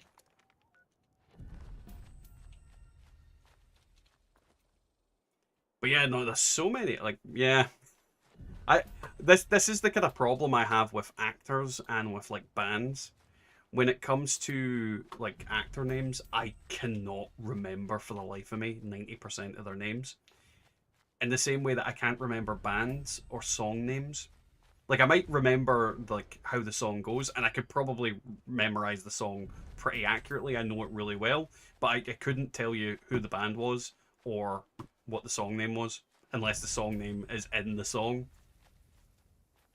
But then it's just me guessing based on how the song goes. Like, I'm so bad with names. It's actually one of my worst things. It's why quite often when it comes to like things, I'll say the thingamabob, the blah blah blah. Like I say gibberish words because I genuinely have no idea.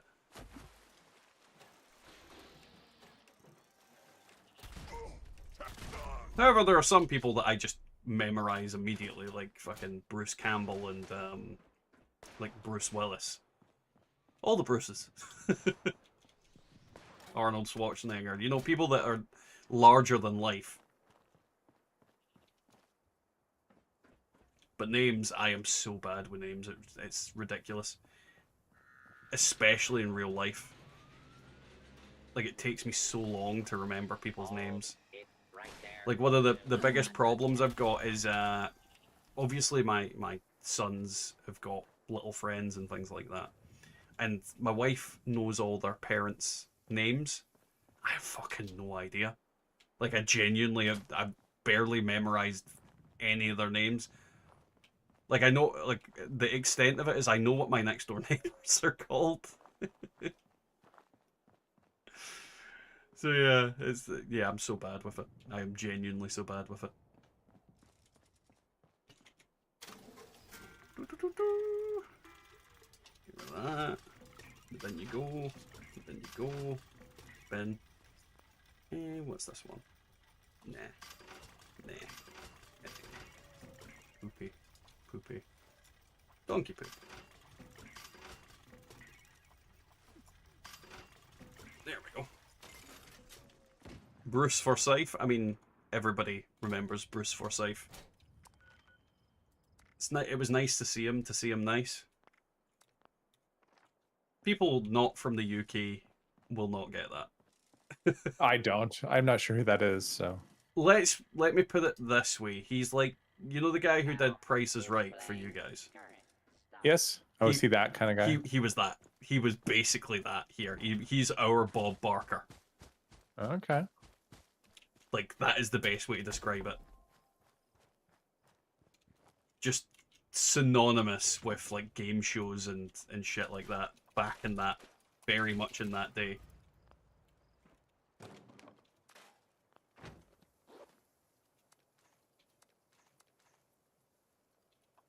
Boo! Bye-bye, Cannonball. Right, let's go to the event that no one likes. I don't want to. I mean, you have to. It's the I law. don't. It's the Actually law. don't. And you do the wiggle, it's the law. I have one more to do, and the weekly will be done. I have crippling depression from this event. I'm not one of those people that's Bethesda's making us do it. Nope, they aren't. I'm not. No, it's the law. I have free will. I can skip things. I don't care if you've got Free Willy on DVD. What's that got to do with anything? I can't remember if I've ever seen that movie. I think I saw it. Maybe. I think I have caught bits of it, but never actually watched the whole thing through. I think I've seen it, but I'm not positive. Oh, it's a pretty old movie at this point. Oh yeah, it's a very, very, very old movie. Don't forget Robert the Bruce. I mean, I can't forget Robert the Bruce because he's part of my fucking history. Each pyre is attended by a wise one's observer. Each pyre is attended by a wise one's observer.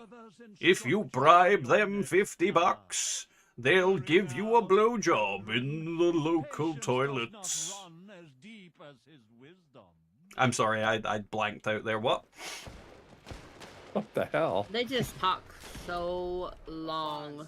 Yes. But our work is far from complete. False prophets of the I just like his voice. I'll be honest. You could say that. You could say anything, and I'd probably like, okay.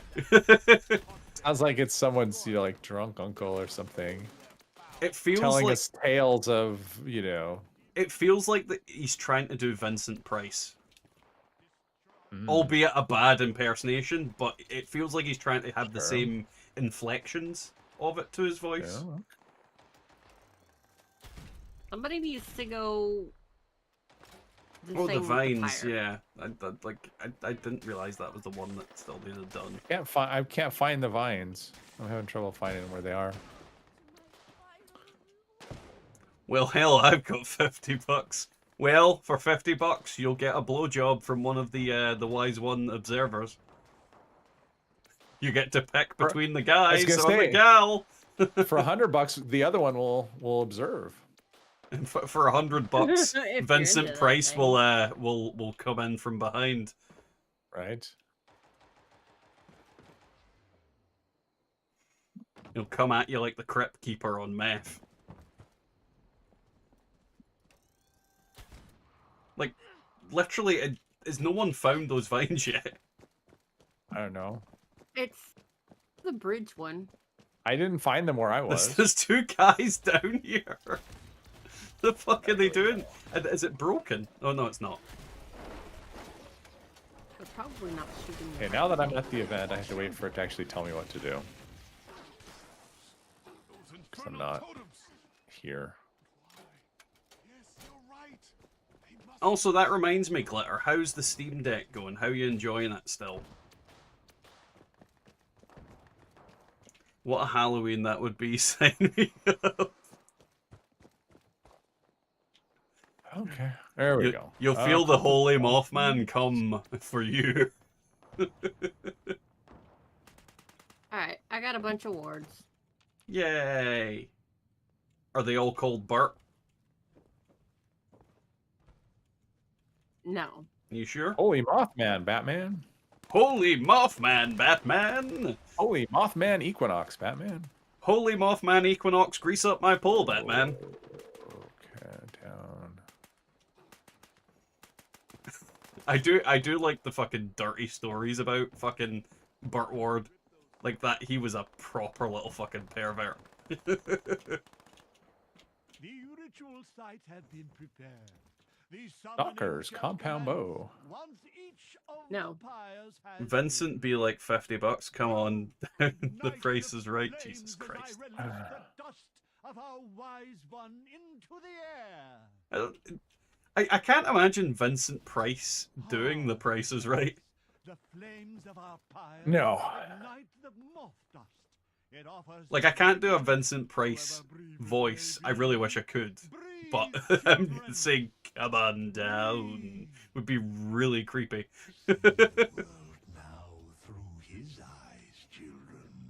Like, there's one of the actors in The Simpsons does a really good impression of him. Because I'm fairly certain they had him in an episode, and they're like, I thought you were dead, and he was like, well, maybe.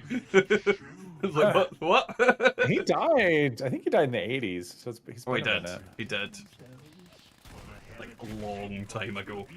My last thing he did was Thriller. What accessories did you get for it, Glitter? Main reason I'm curious is in case I want them. 1993. Really? Yeah. Fucking He was hell. 80 to 82 years old. They maybe just appeared dead. Yeah. The dim ones approach So he the actually church. could. So he actually could have been in The Simpsons, because they've been on for, I don't know, a long time. They've been around since the 80s. Well, I'm fairly certain that episode it references the fact that he did actually die, and then they did a Okay. Yeah. Wait, has The Simpsons really been on that long? what, The Simpsons? They've been on for like 20 some years. No, it's gotta be over 30. It's over 30. The Simpsons. Yeah, because they were on the Tracy Ullman show initially. I and think when- I'm just older than them. When Fox, had their, formed the network and whatever, that The Simpsons were one of the first, because it was still on. Because I remember when they went against the Cosby Show, that was like the big thing. They had the same night, and it was going against the Cosby Show, which was the 80s. So 1989. yeah. December 1989. So Okay, literally, so 35 years. 35 years, yeah. basically. Like I am not much older than The Simpsons, but I am older than The Simpsons. Me too. I was 12. Been a while since I modded any consoles. Got a replacement back cover, a little USB hub, and USB. Yeah, I pretty much got that. I didn't get the heatsink and the fan, mainly because I just didn't feel like I needed it. It never gets too hot in my hands, but that could be because of the version I'm using. But yeah, no. There's a lot of different things I like about it. I need to get like multiple TV hubs for it though. I've also got like a bunch of games for the wife to play. And I recently bought a little controller for my kids because they were using my Switch Pro controller, which is the one I intend to use with my Steam Deck. How many people are not old in The Simpsons is kind of scary. Yeah. Like, I think I would say about, speaking as somebody who makes YouTube videos, is the real way to make money on YouTube and in general is to exploit the fact that kids have a very short attention span, and if you say things really loud and do stupid shit on camera, they will watch the fuck out of you. I kind of cater to the opposite of that, where I would much rather like an adult audience of, not fucking morons. But, maybe that's just me. The problem with catering to people with short attention spans is they have short attention spans. Well, also that it seems to be that all these their people tastes change as well. Well, yeah, but there's also that case of like all these people that tend to have been doing all this kid content, are coming out as fucking groomers recently. So Yeah. it's one of those things where yeah, I'm glad I'm not catering towards that kind of aspect because that's the last fucking thing I need to be accused of. Sure. Ah. Yeah, I haven't seen mine get above 75 degrees so far, but still figured for $5 it'd be worth having if I decide to use it. Oh, 100%. 100%. I'm younger than Teletubbies. Inez, what the fuck? How can you be younger than fucking Teletubbies? The fuck is wrong with you? Wise Mothman, you have accepted our invitation. But yeah, no, I pretty much went in the... There's a very good reason my channel is called Dad Plays Stuff. Like, I didn't want to have to interact with children. I fucking do enough of that with my own. Oh, Nuka Cranberry. Don't shove it up your bum. Too late. Ah, god damn it. Not again. You accidentally the whole ball. I slipped and fell. Oh no, holy Mothman, I've slipped and fell. I slipped and fell, and then Nuka bottle just whoop. Help me, I've fallen and I can't get up. Wiggle, do you have your life alert? No. No, but I mean, it's one of those things where I do live alone. I mean, I'm not like that age, but I mean, I do live alone, and there are times I think about, I wonder if at some point I'm going to need to worry about stuff like that. Well, a point I would make towards that is, do you have a fucking phone? Like I do, but it's very, very often like not in the same room as me. Used to work in the same building as the Simpsons production office when it was Gracie Films. Oh. It's like I'm gonna be honest. I'm gonna say I'm not fucking surprised because you've told us so many stories of you delivering things to the to like movie sets and everything like that. It kind of makes sense. Like, yeah, I'm honestly no longer surprised when you tell me things like that. It would be silly to be surprised at this point. Day of killing and looting. Don't want to. Boo boo boo boo boo boo boo boo boo boo boo the cryo mine. Violator. Cryolator sounds like you're trying to make an alligator joke. Hmm. Now that is an enemy I want, a cryolator, and it's just a big frozen alligator. To the gourmands. Human flesh is On a not beaver. acceptable tender. There's a lot of people that would like to have one of those, Swiggle. Think about this: a giant mutated beaver would have like a big, its big teeth would give a big biting attack, and its tail would have a knockdown effect. You and me want different giant beavers. Giant? You want a giant beaver? Okay. Death by Well, to each his own. If you're into that, Death by cool. Snoo. If I say I want a giant beaver, I'm not talking about that. Death by Snoo.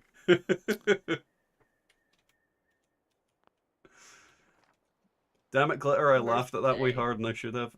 It's Nuka Grape, not Nuka Gape. Oh! Oh! But it was cranberry. Yeah, well, then we'd say it's Nuka Cranberry, not Nuka Cramberry. Yeah, he did cram it right up there. Oh. Incidentally, there was also a Nuka Grape up there. Oh, I missed it. Nuka Gape. Hunter's long coat. Not sure if you keep it or vend it. What do you think? I would just put it in my stash like I do with everything else. Pretty much, I would just put it. Never to be heard from again. Yeah. And then I'd look in my stash one day and go, "Are these rare? I have 5 of them." Recently got a Hunter's long coat. Not sure if. Oh yeah, 100%. Just I'd keep it. Stash it. I'd Stash keep it. Yeah. Or wear it. They're cool looking. Wearing it would be an idea. That's like Longfellow's outfit, right? That's the one that looks like Longfellow's, right? Is that the Hunter's long coat? I don't know who Longfellow is, so yeah. Far Harbor. Welcome back, Neely. The dude who guides you in the beginning of Far Harbor takes you to the. I'm gonna be brutally honest. When it comes to Far Harbor, I played it like once, and I didn't complete Oh. it. I actually Alright. played it, and I was like, I can't be bothered with this. Like, I'm gonna be honest, Fallout 4 is one of the few of the modern Fallout games where I just couldn't get into it. I could not get into it in the same way that I got into Free in Vegas. Mhm. And this, obviously. Have you looked at the real Mothman statue's ass? That thing is a whole bit. It 100% is. I mean, the Mothman's ass is Appalachia's ass. Like, he is like the fucking Captain America of Appalachia. He has a badonk. If that fucking statue's cheeks could clap, it would be like a whole rad storm. Let's see how I go. I mean, I'm wearing my leather coat. I mean, Hunter's Didn't we long coat. just do this? No. You're thinking of riding pipe gun. Oh, she's right. There was just one of those. Okay, come on. Lame. I thought it was like on a timer. It is. But we've also jumped server. I There's a think. camp right here. Okay. If you say so. I don't say so. It was you that said it. Wasn't me. You can't prove it. Caught me on the counter. It wasn't me. Oh, good. You're here. I rigged the election. Wasn't me. Blood eagles. Lots of them. Oh, riding shotgun? Oh, okay. We did just do that. No, we didn't. I know. You're imagining things. God, you're both going senile. Really? I mean, You go in there? yeah. I've went somewhere. What you gonna do about it? I will nuke your camp. I mean, you can't, so... Oh, wait. You're in the wrong spot. That's what she said. Quite often the case, yeah. Not there. Wrong hole! Wrong hole. Relax all your muscles. Meanwhile, me swinging a golf club, yelling, 4!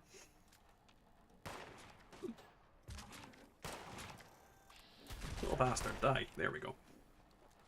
They done tried to kill my bovine.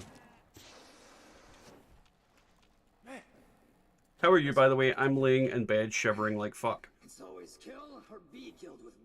Cocaine is a hell of a drug, Kenobi.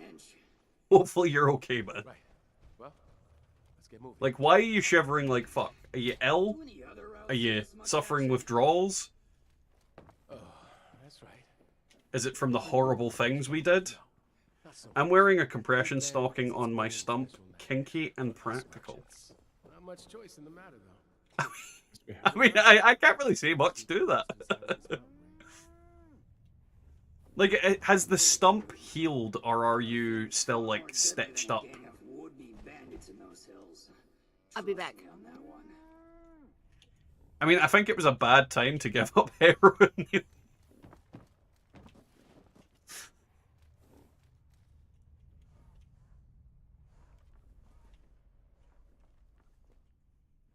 Boo!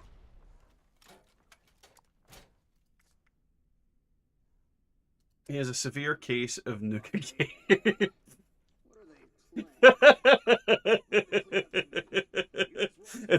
Is this a fucking thing now? Sounds like it might be. Oh god. Watch out, he's got nuka gape.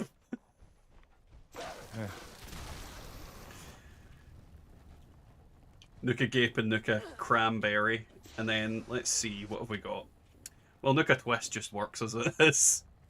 And Nuka Twist just works. Yeah. Nuka Wild kind of works. Once you go nuka dark, I guess Nuka Cherry could work. you could pop the nuka cherry. That's right. I know you're not sorry, Glitter. I know you're fucking not sorry. No one asked you to be either. This has never been a PC channel.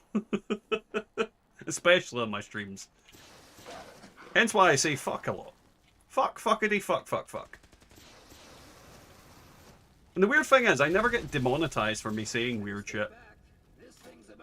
I think it's the accent. I think the thing doesn't realize I'm saying swear words. Or it goes, Scottish. I think it has to be pretty excessive for them to do anything. Well, let's see how we can push this. You want to Yeah, hear salt something everywhere. annoying? The blue part of one of the RGB LEDs in my free €100 keyboard broke, so I currently have a single button that is red, white, and the rest is purple. Oh, that is annoying. €100 keyboard? That is rather annoying. Damn. What type of keyboard is it, Sani? Gold-plated keys? But can you not replace the LED? I would imagine it would be completely modular for that amount of money. You should be able to replace any or all of it. I do like modular stuff. That's actually what I quite like about the Steam Deck. The thing is entirely modular. Like, you are able to go in and just replace the parts yourself. It's kind of designed in a way that people can modify it and replace bits. Like, they kind of expect you to do it. You get Nuka Gape from sitting on a glitter shaker for too long. Fucking hell. Steel Series Apex Pro, I think they sell replacement keys. Oh god, we've got a nuke coming in as well. I guess it's probably the new event. I can fix that, but just buy a new Switch from manufacturer. Yeah. Well, at least they sell replacement keys. There's way too many products out there that once it breaks, it's fucked. It's the kind of thing, the biggest problem I have with headsets. I lack the expertise to fix them, and they are expensive to buy. Though this one has done me really well. I think this one's done me like 2 years now. Because I'm sure I got this not long after we moved into the new house. Because my old one broke. And 2 years out of a headset's actually quite good for me. I've had mine for 5, I think. 4 years. The rubber About on 4 years. on the stuff is actually like perfect as well. Like on the ear cuffs. Like what type of headset is yours? I want to say Philips. I'm not asking who you stole it from. It wasn't terribly expensive. I'll say I just got it because I wanted one that was, because I have kind of a large, like a larger head, so finding a comfortable one was kind of difficult. Oh yeah. Like my headset's a Steel Series as well. I want to say it was like 60 quid off the top of my head. Okay. But it's done me really well. And it is super comfortable. I've also fairly certain it's got like when you first put the headset on, it does have like cooling gel or something in the ear cuffs. So it actually keeps your head quite cool. But after like 4 hours, it starts heating up. But at the same time, it keeps my head cool for 3 and a bit hours. Then, you know, that's more than enough most of the time. I can't really complain at that point because I've been wearing them for 4 hours. I'm an A+ certified computer tech, so I'm my friend's de facto free computer guy. I have fixed every computer device I've ever owned on my own, and I know fuck all about computers. I know enough to get by, but I am, like, yeah. I used to also fix, like, my PlayStation back in the day, like, when it broke. The amount of times I'd open that thing up and, like, fix loose things and move shit around that needed to be fixed. It wasn't, like, very technical stuff I'd do, but, yeah. I like tinkering with stuff. I probably should have maybe learned how to do it properly back in the day. It's a bit late now. Ooh, new event. Nice.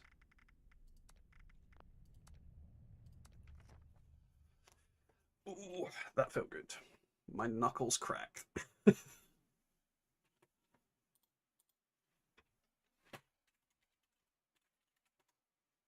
They cracked real good. Checking stuff, checking stuff. Spider-Man. Facility is now on high alert due to local There we ballistic go. activity. Defenses Angry will is have a deployed. After the defense is it calibration as IT guy? procedures Have you are tried concluded, switching off? events have been Okay. prevented. I mean that does work. Escalate the alert. Like in most cases that does work. I use that on my fucking family all the time. Because none of them know how to work like any technological devices of any sort other than like a fucking toaster and barely a tablet half the time. I mean, my mother a couple of months back she was wanting to get like a new tablet. She had like an old Samsung Galaxy tablet, and I swear to God, the thing was smashed to bits. The actual case of it was like broken open and everything. And I basically looked at her and went, "What the fuck?" And yeah, you need to get a new one. And then she went and tried to get like a new tablet, and I was pretty much for the same cost she was getting her tablet for. I said to her, just get a fucking a Chromebook. Because it'll do the tablet function, but it's a laptop, so it has more storage, has better like processor and everything on it. And it's simple and idiot-proof to use for the most part. And yeah, like, Give It a Smack also works on people. Just looked at the website and they sell switches. $13 for a pack of 2 is a bit hefty, but oh well. Well, it's better than paying $300 for a new fucking keyboard, though. Let's be honest. Alrighty, Bubba. Enjoy dinner.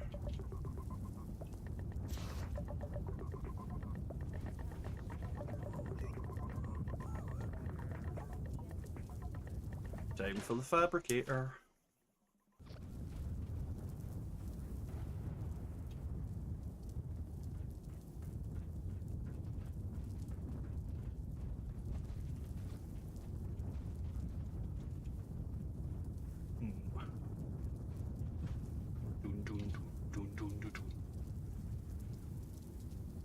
Oh, shit, I didn't see that shit in the floor. I think it's just like shit. I don't think it's anything.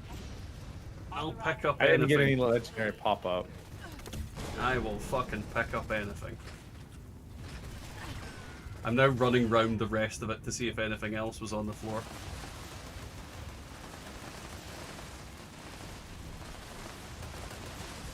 There was a vampire 3-star Assaultron head. Oh. So I got that going for me.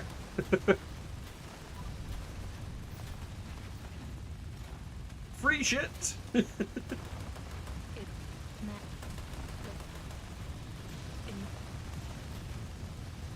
Something I'm getting a lot recently.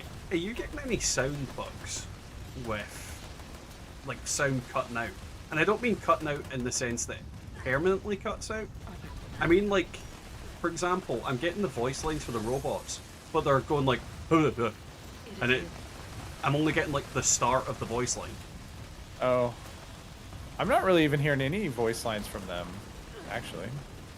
Well, I've been getting a lot of sound bugs, especially with like just the ambient music or the sounds from mechanisms just starting and cutting out repeatedly.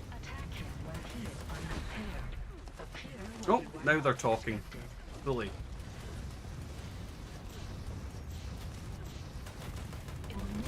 I'm glad I'm not the only one, Blair. It's one of those things where it's been weird. It's not like I mainly noticed it when I'm recording videos and I'm like, do I want to leave like this buggy, shitty sound in? Then I realise I've got the sound down so low that most people won't hear it in the first place. I've done that before. Chase down a problem that doesn't exist just because I had the volume too low. Yeah. Uh-huh. I actually had that happen a few days ago. Where I was using an input media file, and I'm just like, why can't I hear this? And then like, well, maybe it's just maybe it's just I can't hear it, but the recording will come through, right? And nope. Yep. And then it turned out, yep, my media player just had the volume turned down so low I couldn't hear anything. Oh, it's a pain in the arse. And it was fine, but I spent like an hour trying to track down the problem, and there was no problem. It's just me.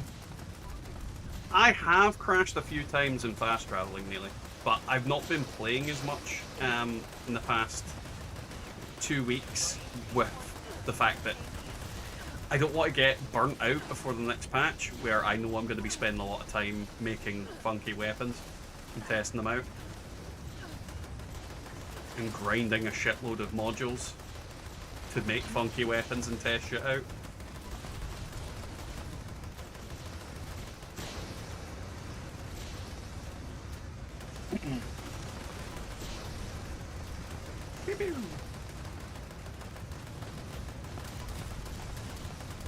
But yeah, no, there is still some buggy, stupid shit at the moment.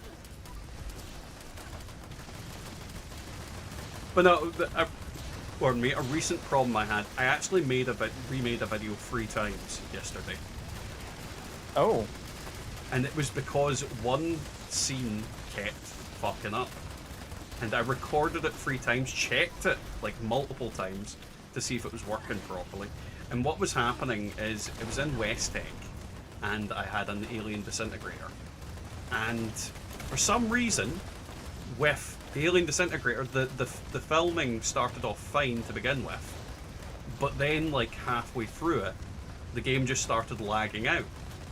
Or at least the recording started lagging out. And it did it 3 times at the exact same place. But then the rest of the recording's absolutely fine.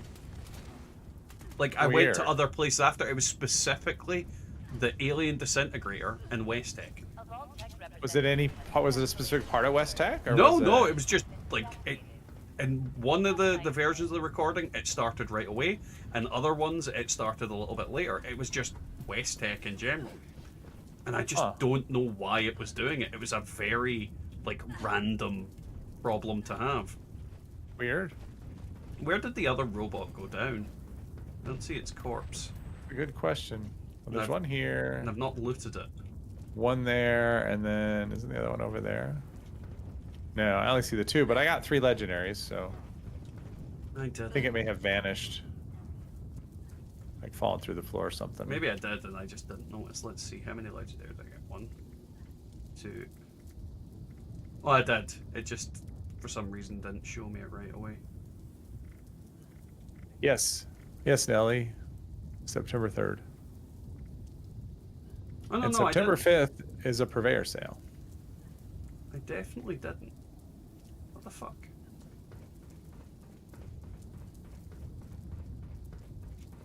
Need to find this goddamn bird robot. Unless I was somehow out of range of it when it died, but that seems unlikely. There we go, found it.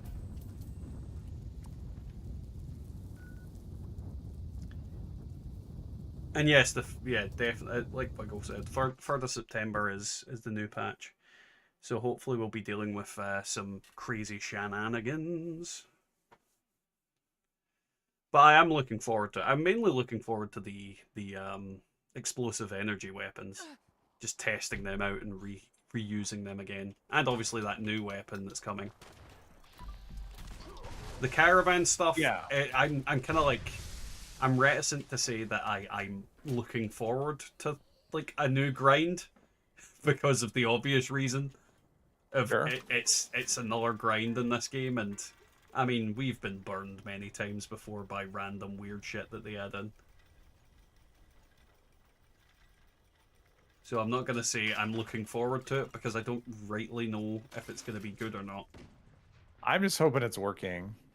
Like that's what I can say. I just hope it's been working because it's been basically bugged the entire time it's been on the PTS. So it's just, and I haven't engaged with the content. I mean, I engaged with it when it was first go round because I wanted the weapon, And once I got the weapon, I went, okay, it was a lot of effort to get it to work because it was super buggy, and just getting to the point of being able to do this stuff was incredibly frustrating.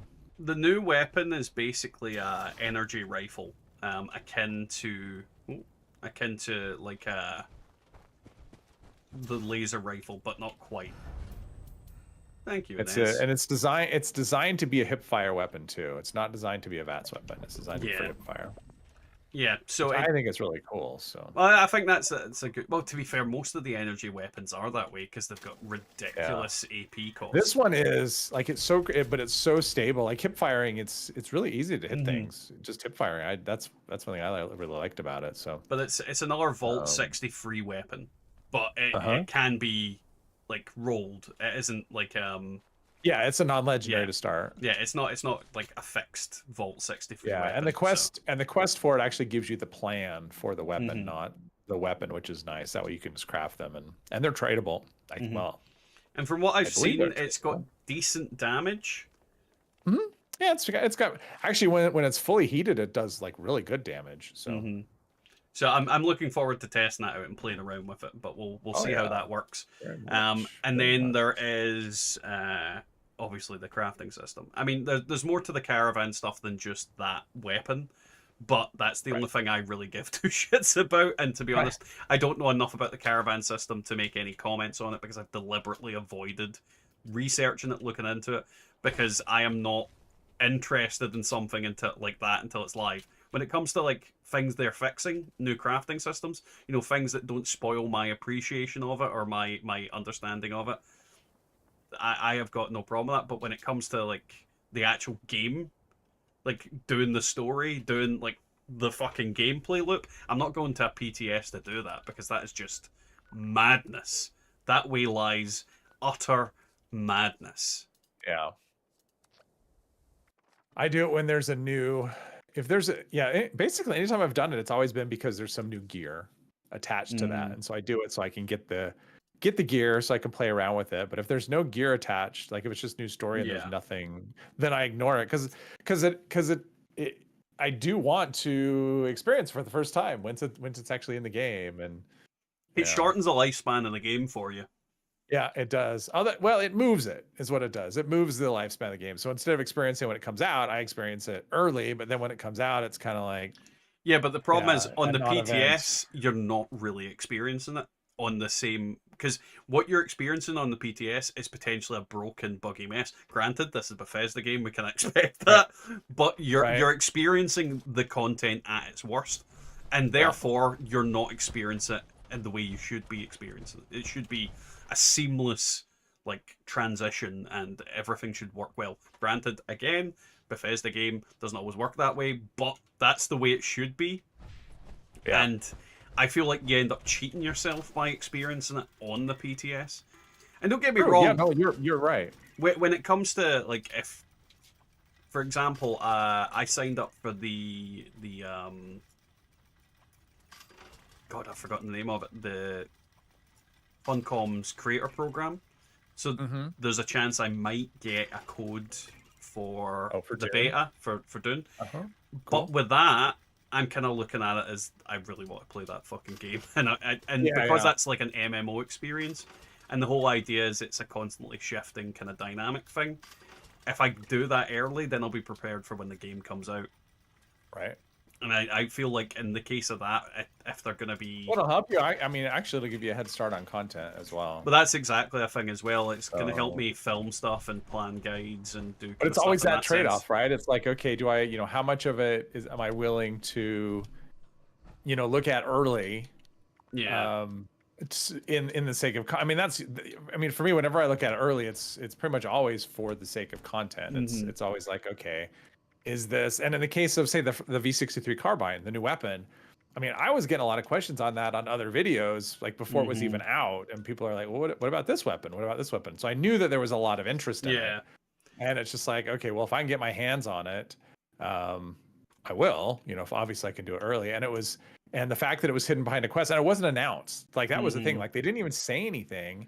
And someone in the... Thanks for popping in, Neely. someone in the data miners Discord had said something about, oh, does this vendor have this weapon yet? And it's like, wait, is that there? And so then I start going at it, and I'm just like, well, okay, if I can be the first one to make a video on this, then that would be very beneficial to me. And yeah, I was by quite a bit, I think. So when it comes to you know my aspect of it is I'm kind of at this point where I'll make a video on whatever I want when I want it. Yes. And it kind of like everybody else is can fucking suck it. Right. It's like yeah, it's no, a I case get of, that too. I get that too. It's just one of those things. It's the you know, it kind of goes into the, if there's an opportunity, right? Like if it's just like there where it's like, okay, well, I'm already doing this caravan thing. I mean, that was the thing. Like I was already kind of in it. Yeah. And so I was already halfway to that point. I'm like, oh, well, I'm ready to do the thing that I need to get this vendor. So great. So I'll do the vendor, and I'm like, okay, how do I, because the thing was like, it was really difficult because it was like, okay, I've talked to him and he hasn't given me the quest. And so I'm asking people and they're saying, well, according to the files, you need to actually get like this deep into the conversation. And I'm just like, okay. So it was another one of those ones where it was kind of buried in terms of just getting the, you know, the quest to get the weapon. It wasn't very obvious. And I'm just like, okay, well then that just makes me want it even more, right? Where it's just like, okay, this isn't, because if it's something where I know every one of the brothers going to have, you know, like if it was the next day and there was already a bunch of videos, I wouldn't have bothered. I would have just been, well, it's too late. But it's like, if I can get it first, plus honestly, I wanted to try the weapon. Like I'd seen pictures of it for quite a while and I was like, this looks really cool. So if I can get my hands on this weapon, then, you know, I want to try it just for me. And if I can get a video out of it, that's just a bonus. Okay, Jeepers, thanks for popping in. Thanks for joining. Have fun. Let's see. Right, what I'm going to do is make my own party because there is... Oh, I fucking left the world by accident. Right. Actually, I might get a better event if I go to a different world. I'm going to see if I get a better event than Line in the Sand. Can fuck that. Not hard to do. Let's see here. So put that there. I didn't even mean to leave the world, though. That was the problem. Hey, Mr. Mort. How are you getting on? Welcome to the stream. How's things going for you? Are you excited about the next 2 weeks, I suppose? It's like 12 days? Yeah. Well, actually, it's coming closer to 11 days, isn't it? I'll just be happy to get rid of a mule. Beast's a burden on me, if anybody wants to pop into that. I am moving stuff. Stuff? I looted. But I play with that. All that. Yeah, I did all of that. I didn't put any legendaries away the whole time, so I'm now putting them on a mule.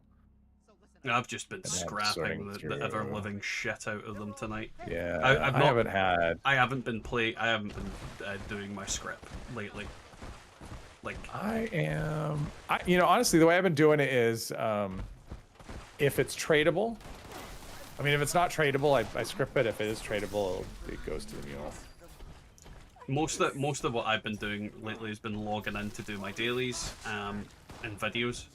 Like that's all I've really done for 76. I barely script anything, just because there's really nothing to do at the moment. Right. No, I get that for sure. There's very little. It's just a case of there's no content to make other than like just my repeatable stuff. Oh, and even then, it's not new. Tough. Yeah, it's tough. It's tough to do content right now. It's why I'm doing things like random encounters and. That was actually fun. That actually wasn't why I did it. It was more one of those things where it was like, well, it was an accidental thing. I was just running along with my character one day, going, you know what? Maybe I'll just record a bunch of random encounters and see what I see. And yeah, it was fun. Left leg. Like I need to be in the mood to do those videos on certain things. Like sometimes I see something that I just go, oh, I'm gonna make a video on that. Yeah. Oh yeah. But I just need to be in the mood, but I've not been in the mood because I know this big kind of content kind of drop is coming. Oh I'm feeling like I need to just sit back, relax, and just let it fucking happen. Like just let the game happen, let the content happen, and just You know, a good time to take a vacation. Well, pretty much. I think it's a good time. It was a very good time to take a vacation. I mean, I was on holiday during like this kind of period of time. So yeah, there was nothing to really do, and I suppose it's allowed me to. Oh, what the fucking hell! I fucking hate that. Should be fun. 2 weeks, lots of stuff to get ready. Oh yeah, 100%. I mean, I've got a video coming out on Saturday about my opinion on what people should be doing for the next little while. And I'm not gonna lie, the third part of it is basically me going saying, just take a break. Take a break for the game for a little bit. You'll thank me. You'll be happier to be back and playing again when you take a break. Because you appreciate the game a bit better when you've not been playing it constantly. That is my genuine opinion of it. I mean, I think that if I hadn't taken my like 2-year break, I definitely wouldn't have came. Like I would have never came back if I'd stuck around. Yeah, I took a break once. I took 3 months off. I missed a whole season. And nothing of value was lost. Well, my plan was to take a week off, and you know, a week went by and I didn't feel like playing, and I went, you know what, I'm just going to take a break until I feel like playing again, and it ended up being like a whole 3 months. And then I had this idea for a character. I'm like, oh, I want to do this, and then I started playing. So, but that's the thing. Yeah, if you don't feel like you're being forced to play, yeah, and that's the kind of biggest problem I have with live service games in general, is the FOMO. And if you get yourself into that FOMO mindset of, oh, I really need this fucking shitty thing on the scoreboard, then, you know, it's... But then if you do what me and Genkai did, where at the very start of the season we had it completed within a couple of days, then the whole month I'm not worried about getting it done. I know I can get it done so quickly now. You know, I know I don't need to worry, because I know it's so easy for me to complete it that I don't need to care. I just need to, like, grind for 6 hours. Oh, dear God. Hey, Scott. How are you getting on? Welcome to the stream. Thank you for the $5. There are other super stickers that you could use. Just putting that out there. Just, you know, putting that little suggestion in the box. How are you getting on, Scott? Thank you for the $5. I'm always worried I'd take a break, try another game, and never look back. I definitely didn't miss Cubby, Scott. I've never missed Cubby. Ever. But see, this is the thing. If you took a break and never came back, then the game obviously didn't give enough value in your life in the first place. Oh, I've fallen and I can't get up. Because that's my point of view in it. If you never look back, then like there was no point in you playing the game. Well, I'd say there's no point. You couldn't be missing it enough.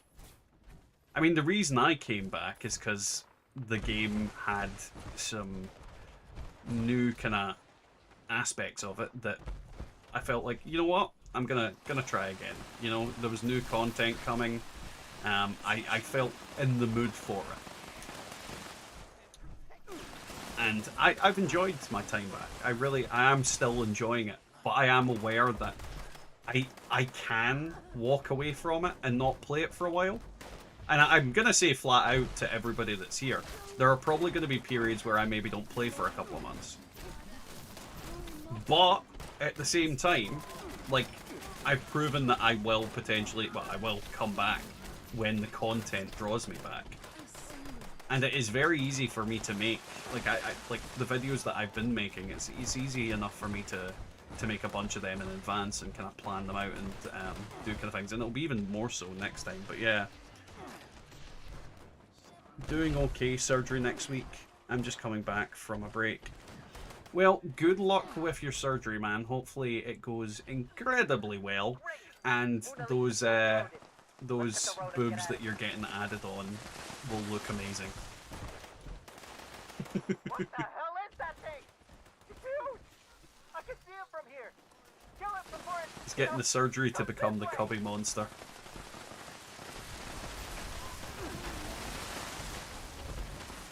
But yeah, like, I think it's very wise, especially with a game like this, to take breaks from it. Because you can't play it constantly. And as a content creator, I can say that even more so, that playing a game constantly kills your desire to play it, and it also kills your passion for it as well. And the second that you stop giving two shits about, like, people not watching you and things like that is a happier existence.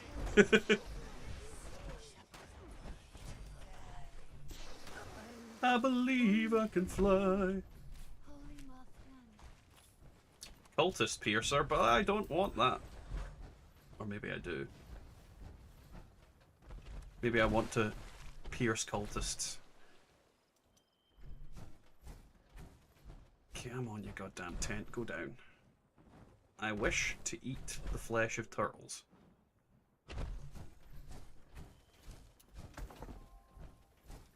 But yeah, no, I think little breaks here and there are a good idea. We've had quite a varied conversation tonight.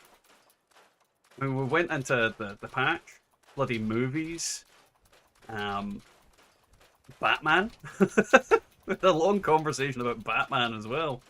Fucking hell.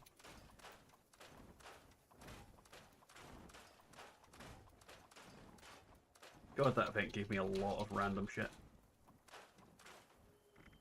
Do not scrap your helmet. Do not scrap your helmet. Why is that in the new tab? Why would that be in the new tab? It doesn't make sense.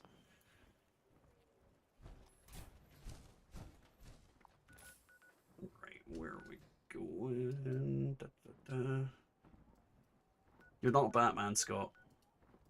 God damn it. Mainly because I'm Batman. And by Batman, I mean I'm a man who will walk around with a bat and wallop you.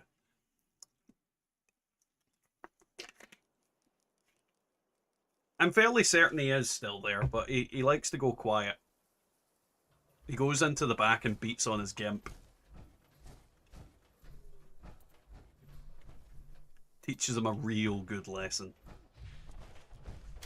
You know, I'm still here. I had a delivery, so I had to go answer the door. Yeah, to deliver some pain to his gimp.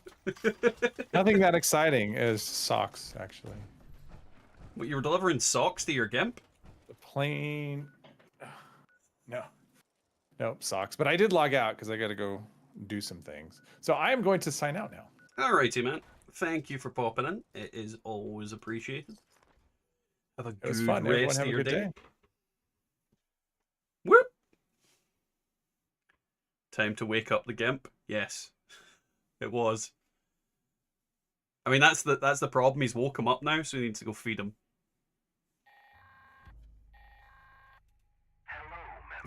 Hello, Yeah, he used Nuka Gape on the gimp.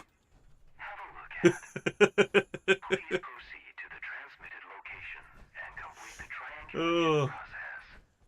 God, fucking Nuka Gape. I can't believe that's fucking spawned from this stream now. Oh, god damn it. It's Glitter's fault, though. The question is Nuka Gape the reason that he farts glitter?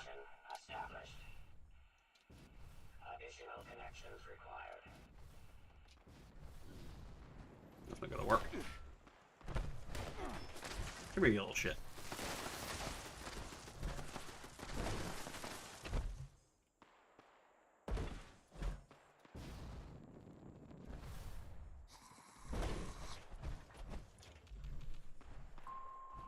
Initiating surveillance process. Whee.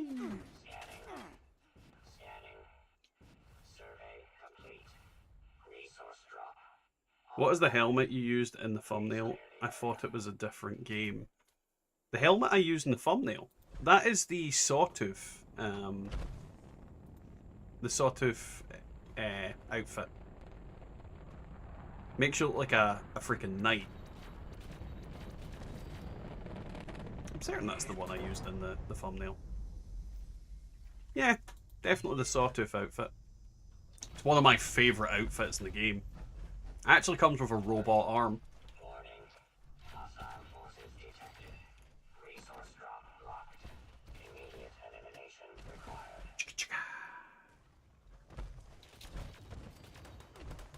Nope. Spooper Butin. Burn, you motherfucker. There we go. Kill you quick. Oh yeah, it's one of my favourite outfits. The second the Sawtooth bundle came out, I did not hesitate to buy it. I had to wait until I got my atoms, but I did not hesitate to use them on it. Also, you know, the freaking Skull Tower was amazing as well. 10 out of 10 was worth it.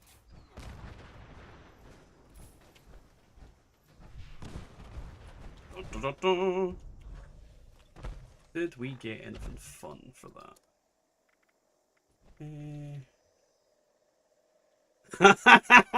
Look what I just got.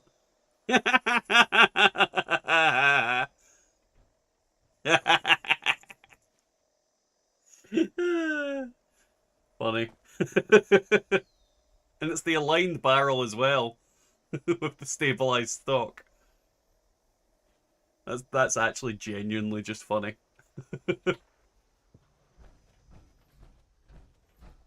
I'll need to go roll that as a legendary.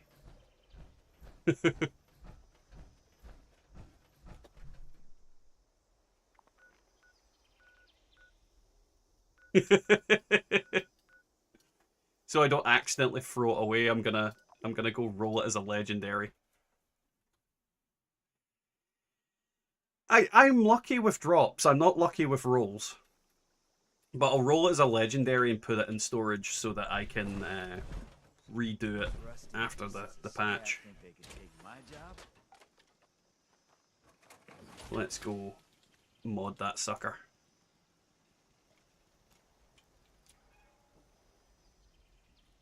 Can those drop with calibrated and or forceful? I think they can, but I'm the wrong person to ask when it comes to that. Right, let's random roll that before I forget. You know what, let's do a couple of rolls on it just to...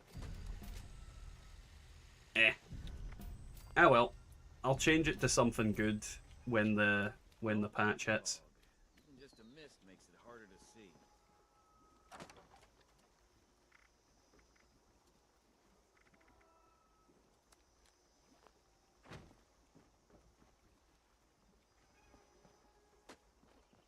I mean, the hardest part is getting the actual fucking thing in the first place, but yeah.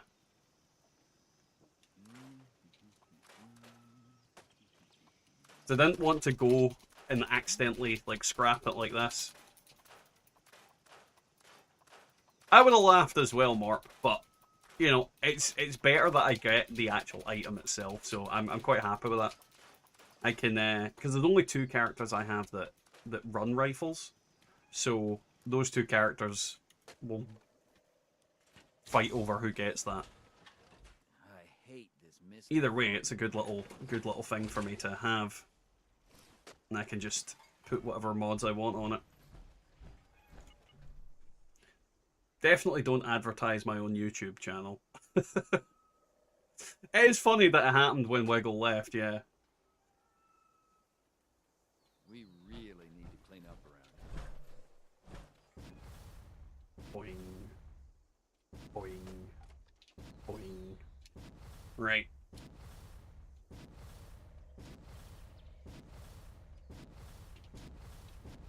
I've got a bunch of them anyway, Sani. I even had like a bunch of the mods. I'm fairly certain I gave Jeepers one of the flamer barrels not long ago.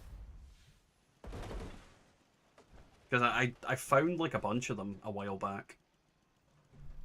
Like I server hopped for like a couple of hours one day and then got like a bunch of flamer barrels and a bunch of other stuff. So that's the kind of shit I do randomly. So I've got like other versions of that weapon on other characters already. I just need to... I'm just waiting on the new system before I start rolling them and doing stuff to them. Do I have enough time to do Grafton Day? 1 minute. I mean, that event's not going to fucking end very quickly. We can do Grafton Day and then we'll go and grab the other stuff.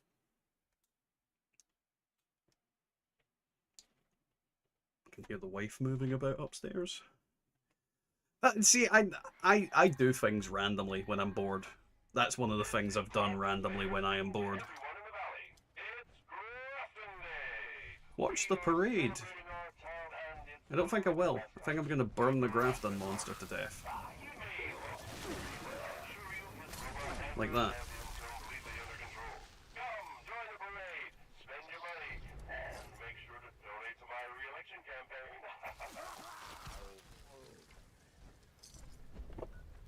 Right.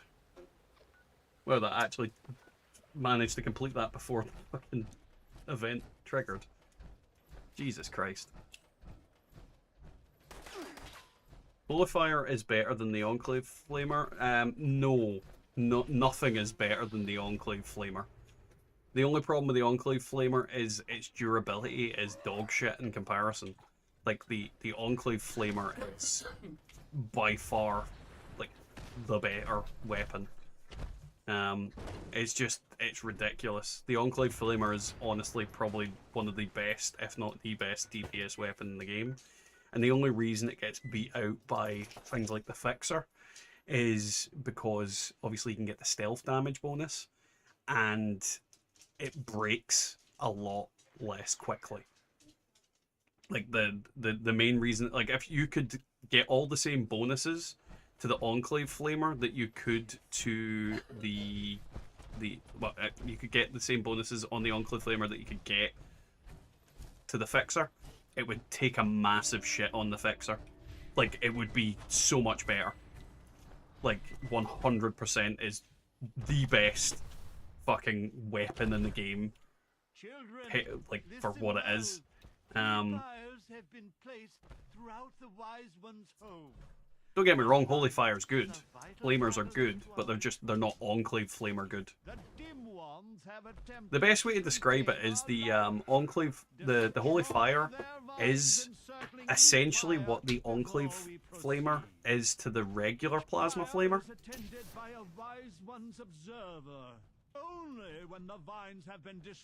Because that's pretty much the same difference between them, really.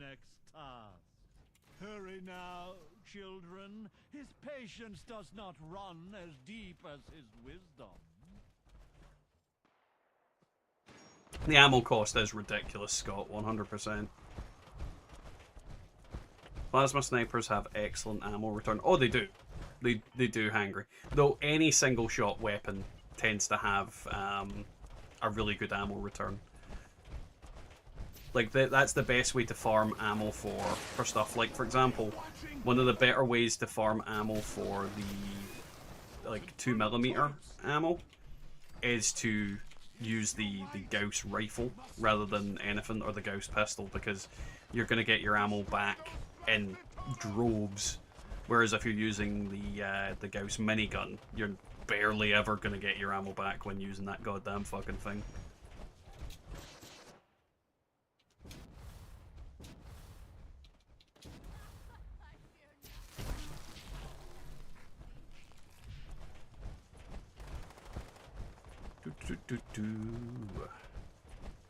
Hold that shit in there.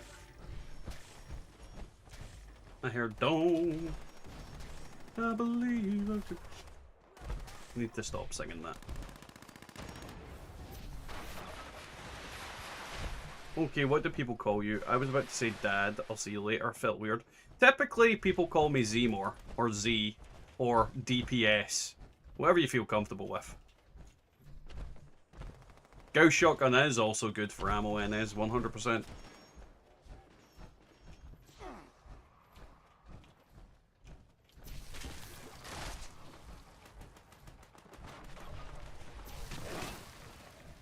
The way I always look at it is Dad Play Stuff is the YouTube channel. Zmore is me.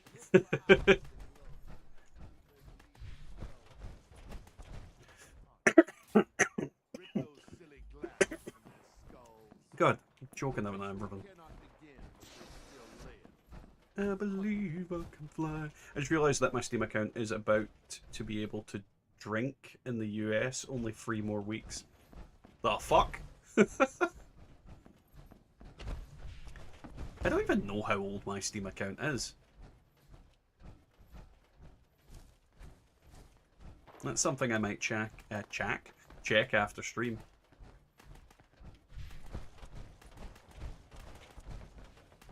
Which I think will be not long after this event, because, well, it's getting late and I am working at 9 tomorrow morning. I also need to get up to get the kids to school, which is around about 9 anyway, so 6.5 a dozen really.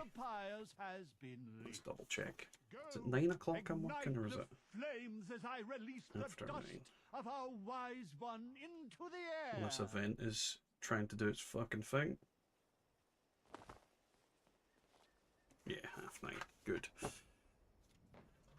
Da-da-da. Whee! If I see if he notices that I'm here. Let's see if this guy notices I'm here. Yes. The flames of our pyres ignite the moth. It offers enlightenment, however brief it may be. Breathe, children. I'm just gonna stare at him. See the world now through his eyes, children. Alrighty, Mort, have fun, man. Have a great rest of your day. Boop-oo. Ooh. Nice. Soak into your throats. Let it show you the truth. But prepare yourselves, for the heretic Jinn ones will be enraged by I jump between it. the reality of our wise one will send them into a frenzy. One thing that's been annoying me about this event is there is a lot of people at them that are just killing all the enemies before people can get a chance to. And there's a lot of people that will have the random thing that says that you need to kill X amount of things during an event. So, yeah, people need to not be dicks and instantly kill things. A lot of people get extra hits on. Which is why I'm not, like, deliberately annihilating everything right away, and why I'm probably going to swap to this. The heretics bring foul brutes within. Let not your eyes deceive you. All you see before you must die.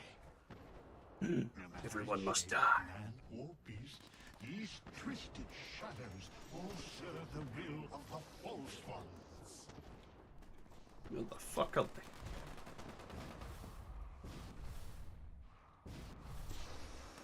Oh, there's a hole in this roof. How have I never noticed that? The more you notice with a jetpack.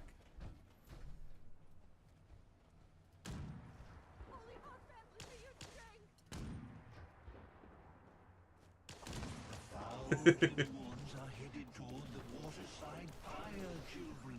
You must protect it.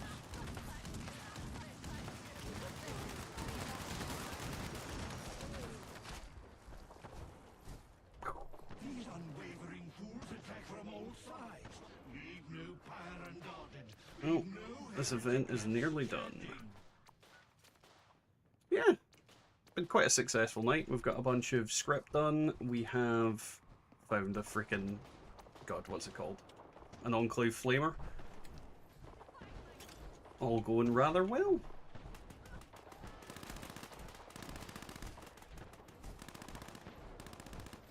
But yeah, I think I'll probably mod those Enclave Flamers on one of the characters to be like vampire, durability,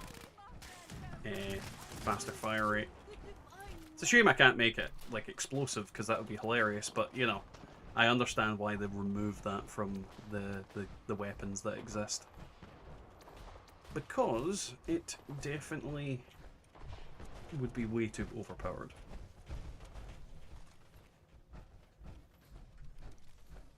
It would ruin the fun for everybody else.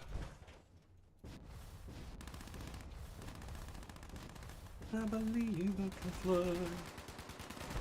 I really need to stop singing that.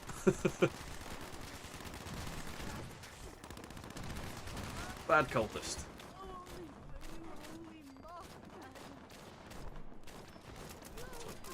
What am I doing? Just loot everything. You goddamn hellbelly.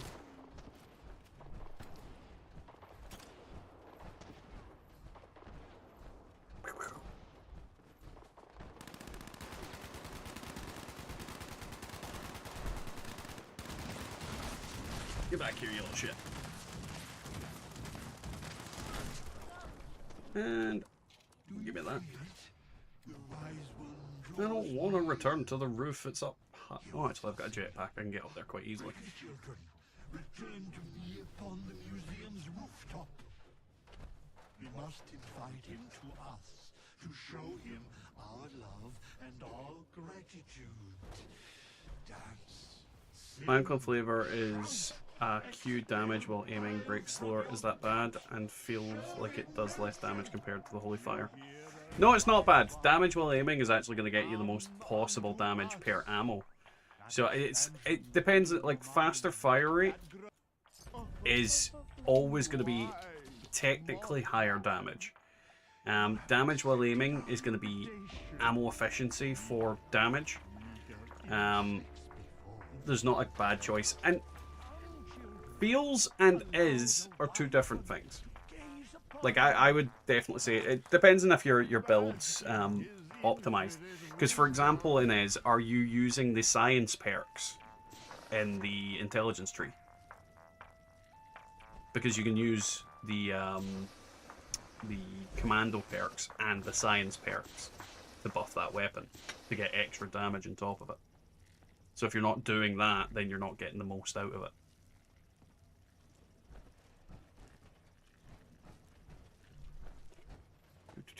Alrighty, so that is pretty much where we're going to leave the stream tonight. So a big thank you to everybody for popping in this evening. Pardon me, I'm full of gas. Nope, that's not the button. Ah well, right. Dang it. I was going to move to a screen where it was bigger, but I can't, so we're not. So yeah, thank you for everybody coming along tonight. Thanks to Scott for the $5. It's very appreciated. And thank you to everybody for the nukes that they've dropped, and to Inez for all the legendaries that he's chucked in my direction. It is really appreciated. Hopefully you guys have enjoyed tonight's stream. And yeah, so as I say, I've been saying throughout the whole thing, we're probably not going to be doing as much stuff until the next patch comes in. I do have a bunch of videos scheduled for this week, but then until the next patch, I might just kind of take a break a little bit with videos. But we'll see. I'll probably do some game reviews and more stuff about Dune. But the Fallout stuff is probably going to tone down until the next patch. And we'll see what happens with that. So big thanks to everybody. If you want to keep up to date with what we're doing, join the Discord. If you need a link, give me a shout on video comments, on a comment in here, whatever. I think, do we have a, let's see. Actually, I probably can link it here because it's just easier, because I think the link will probably be broken because it always fucking is. Copy it, dump it down. But yeah.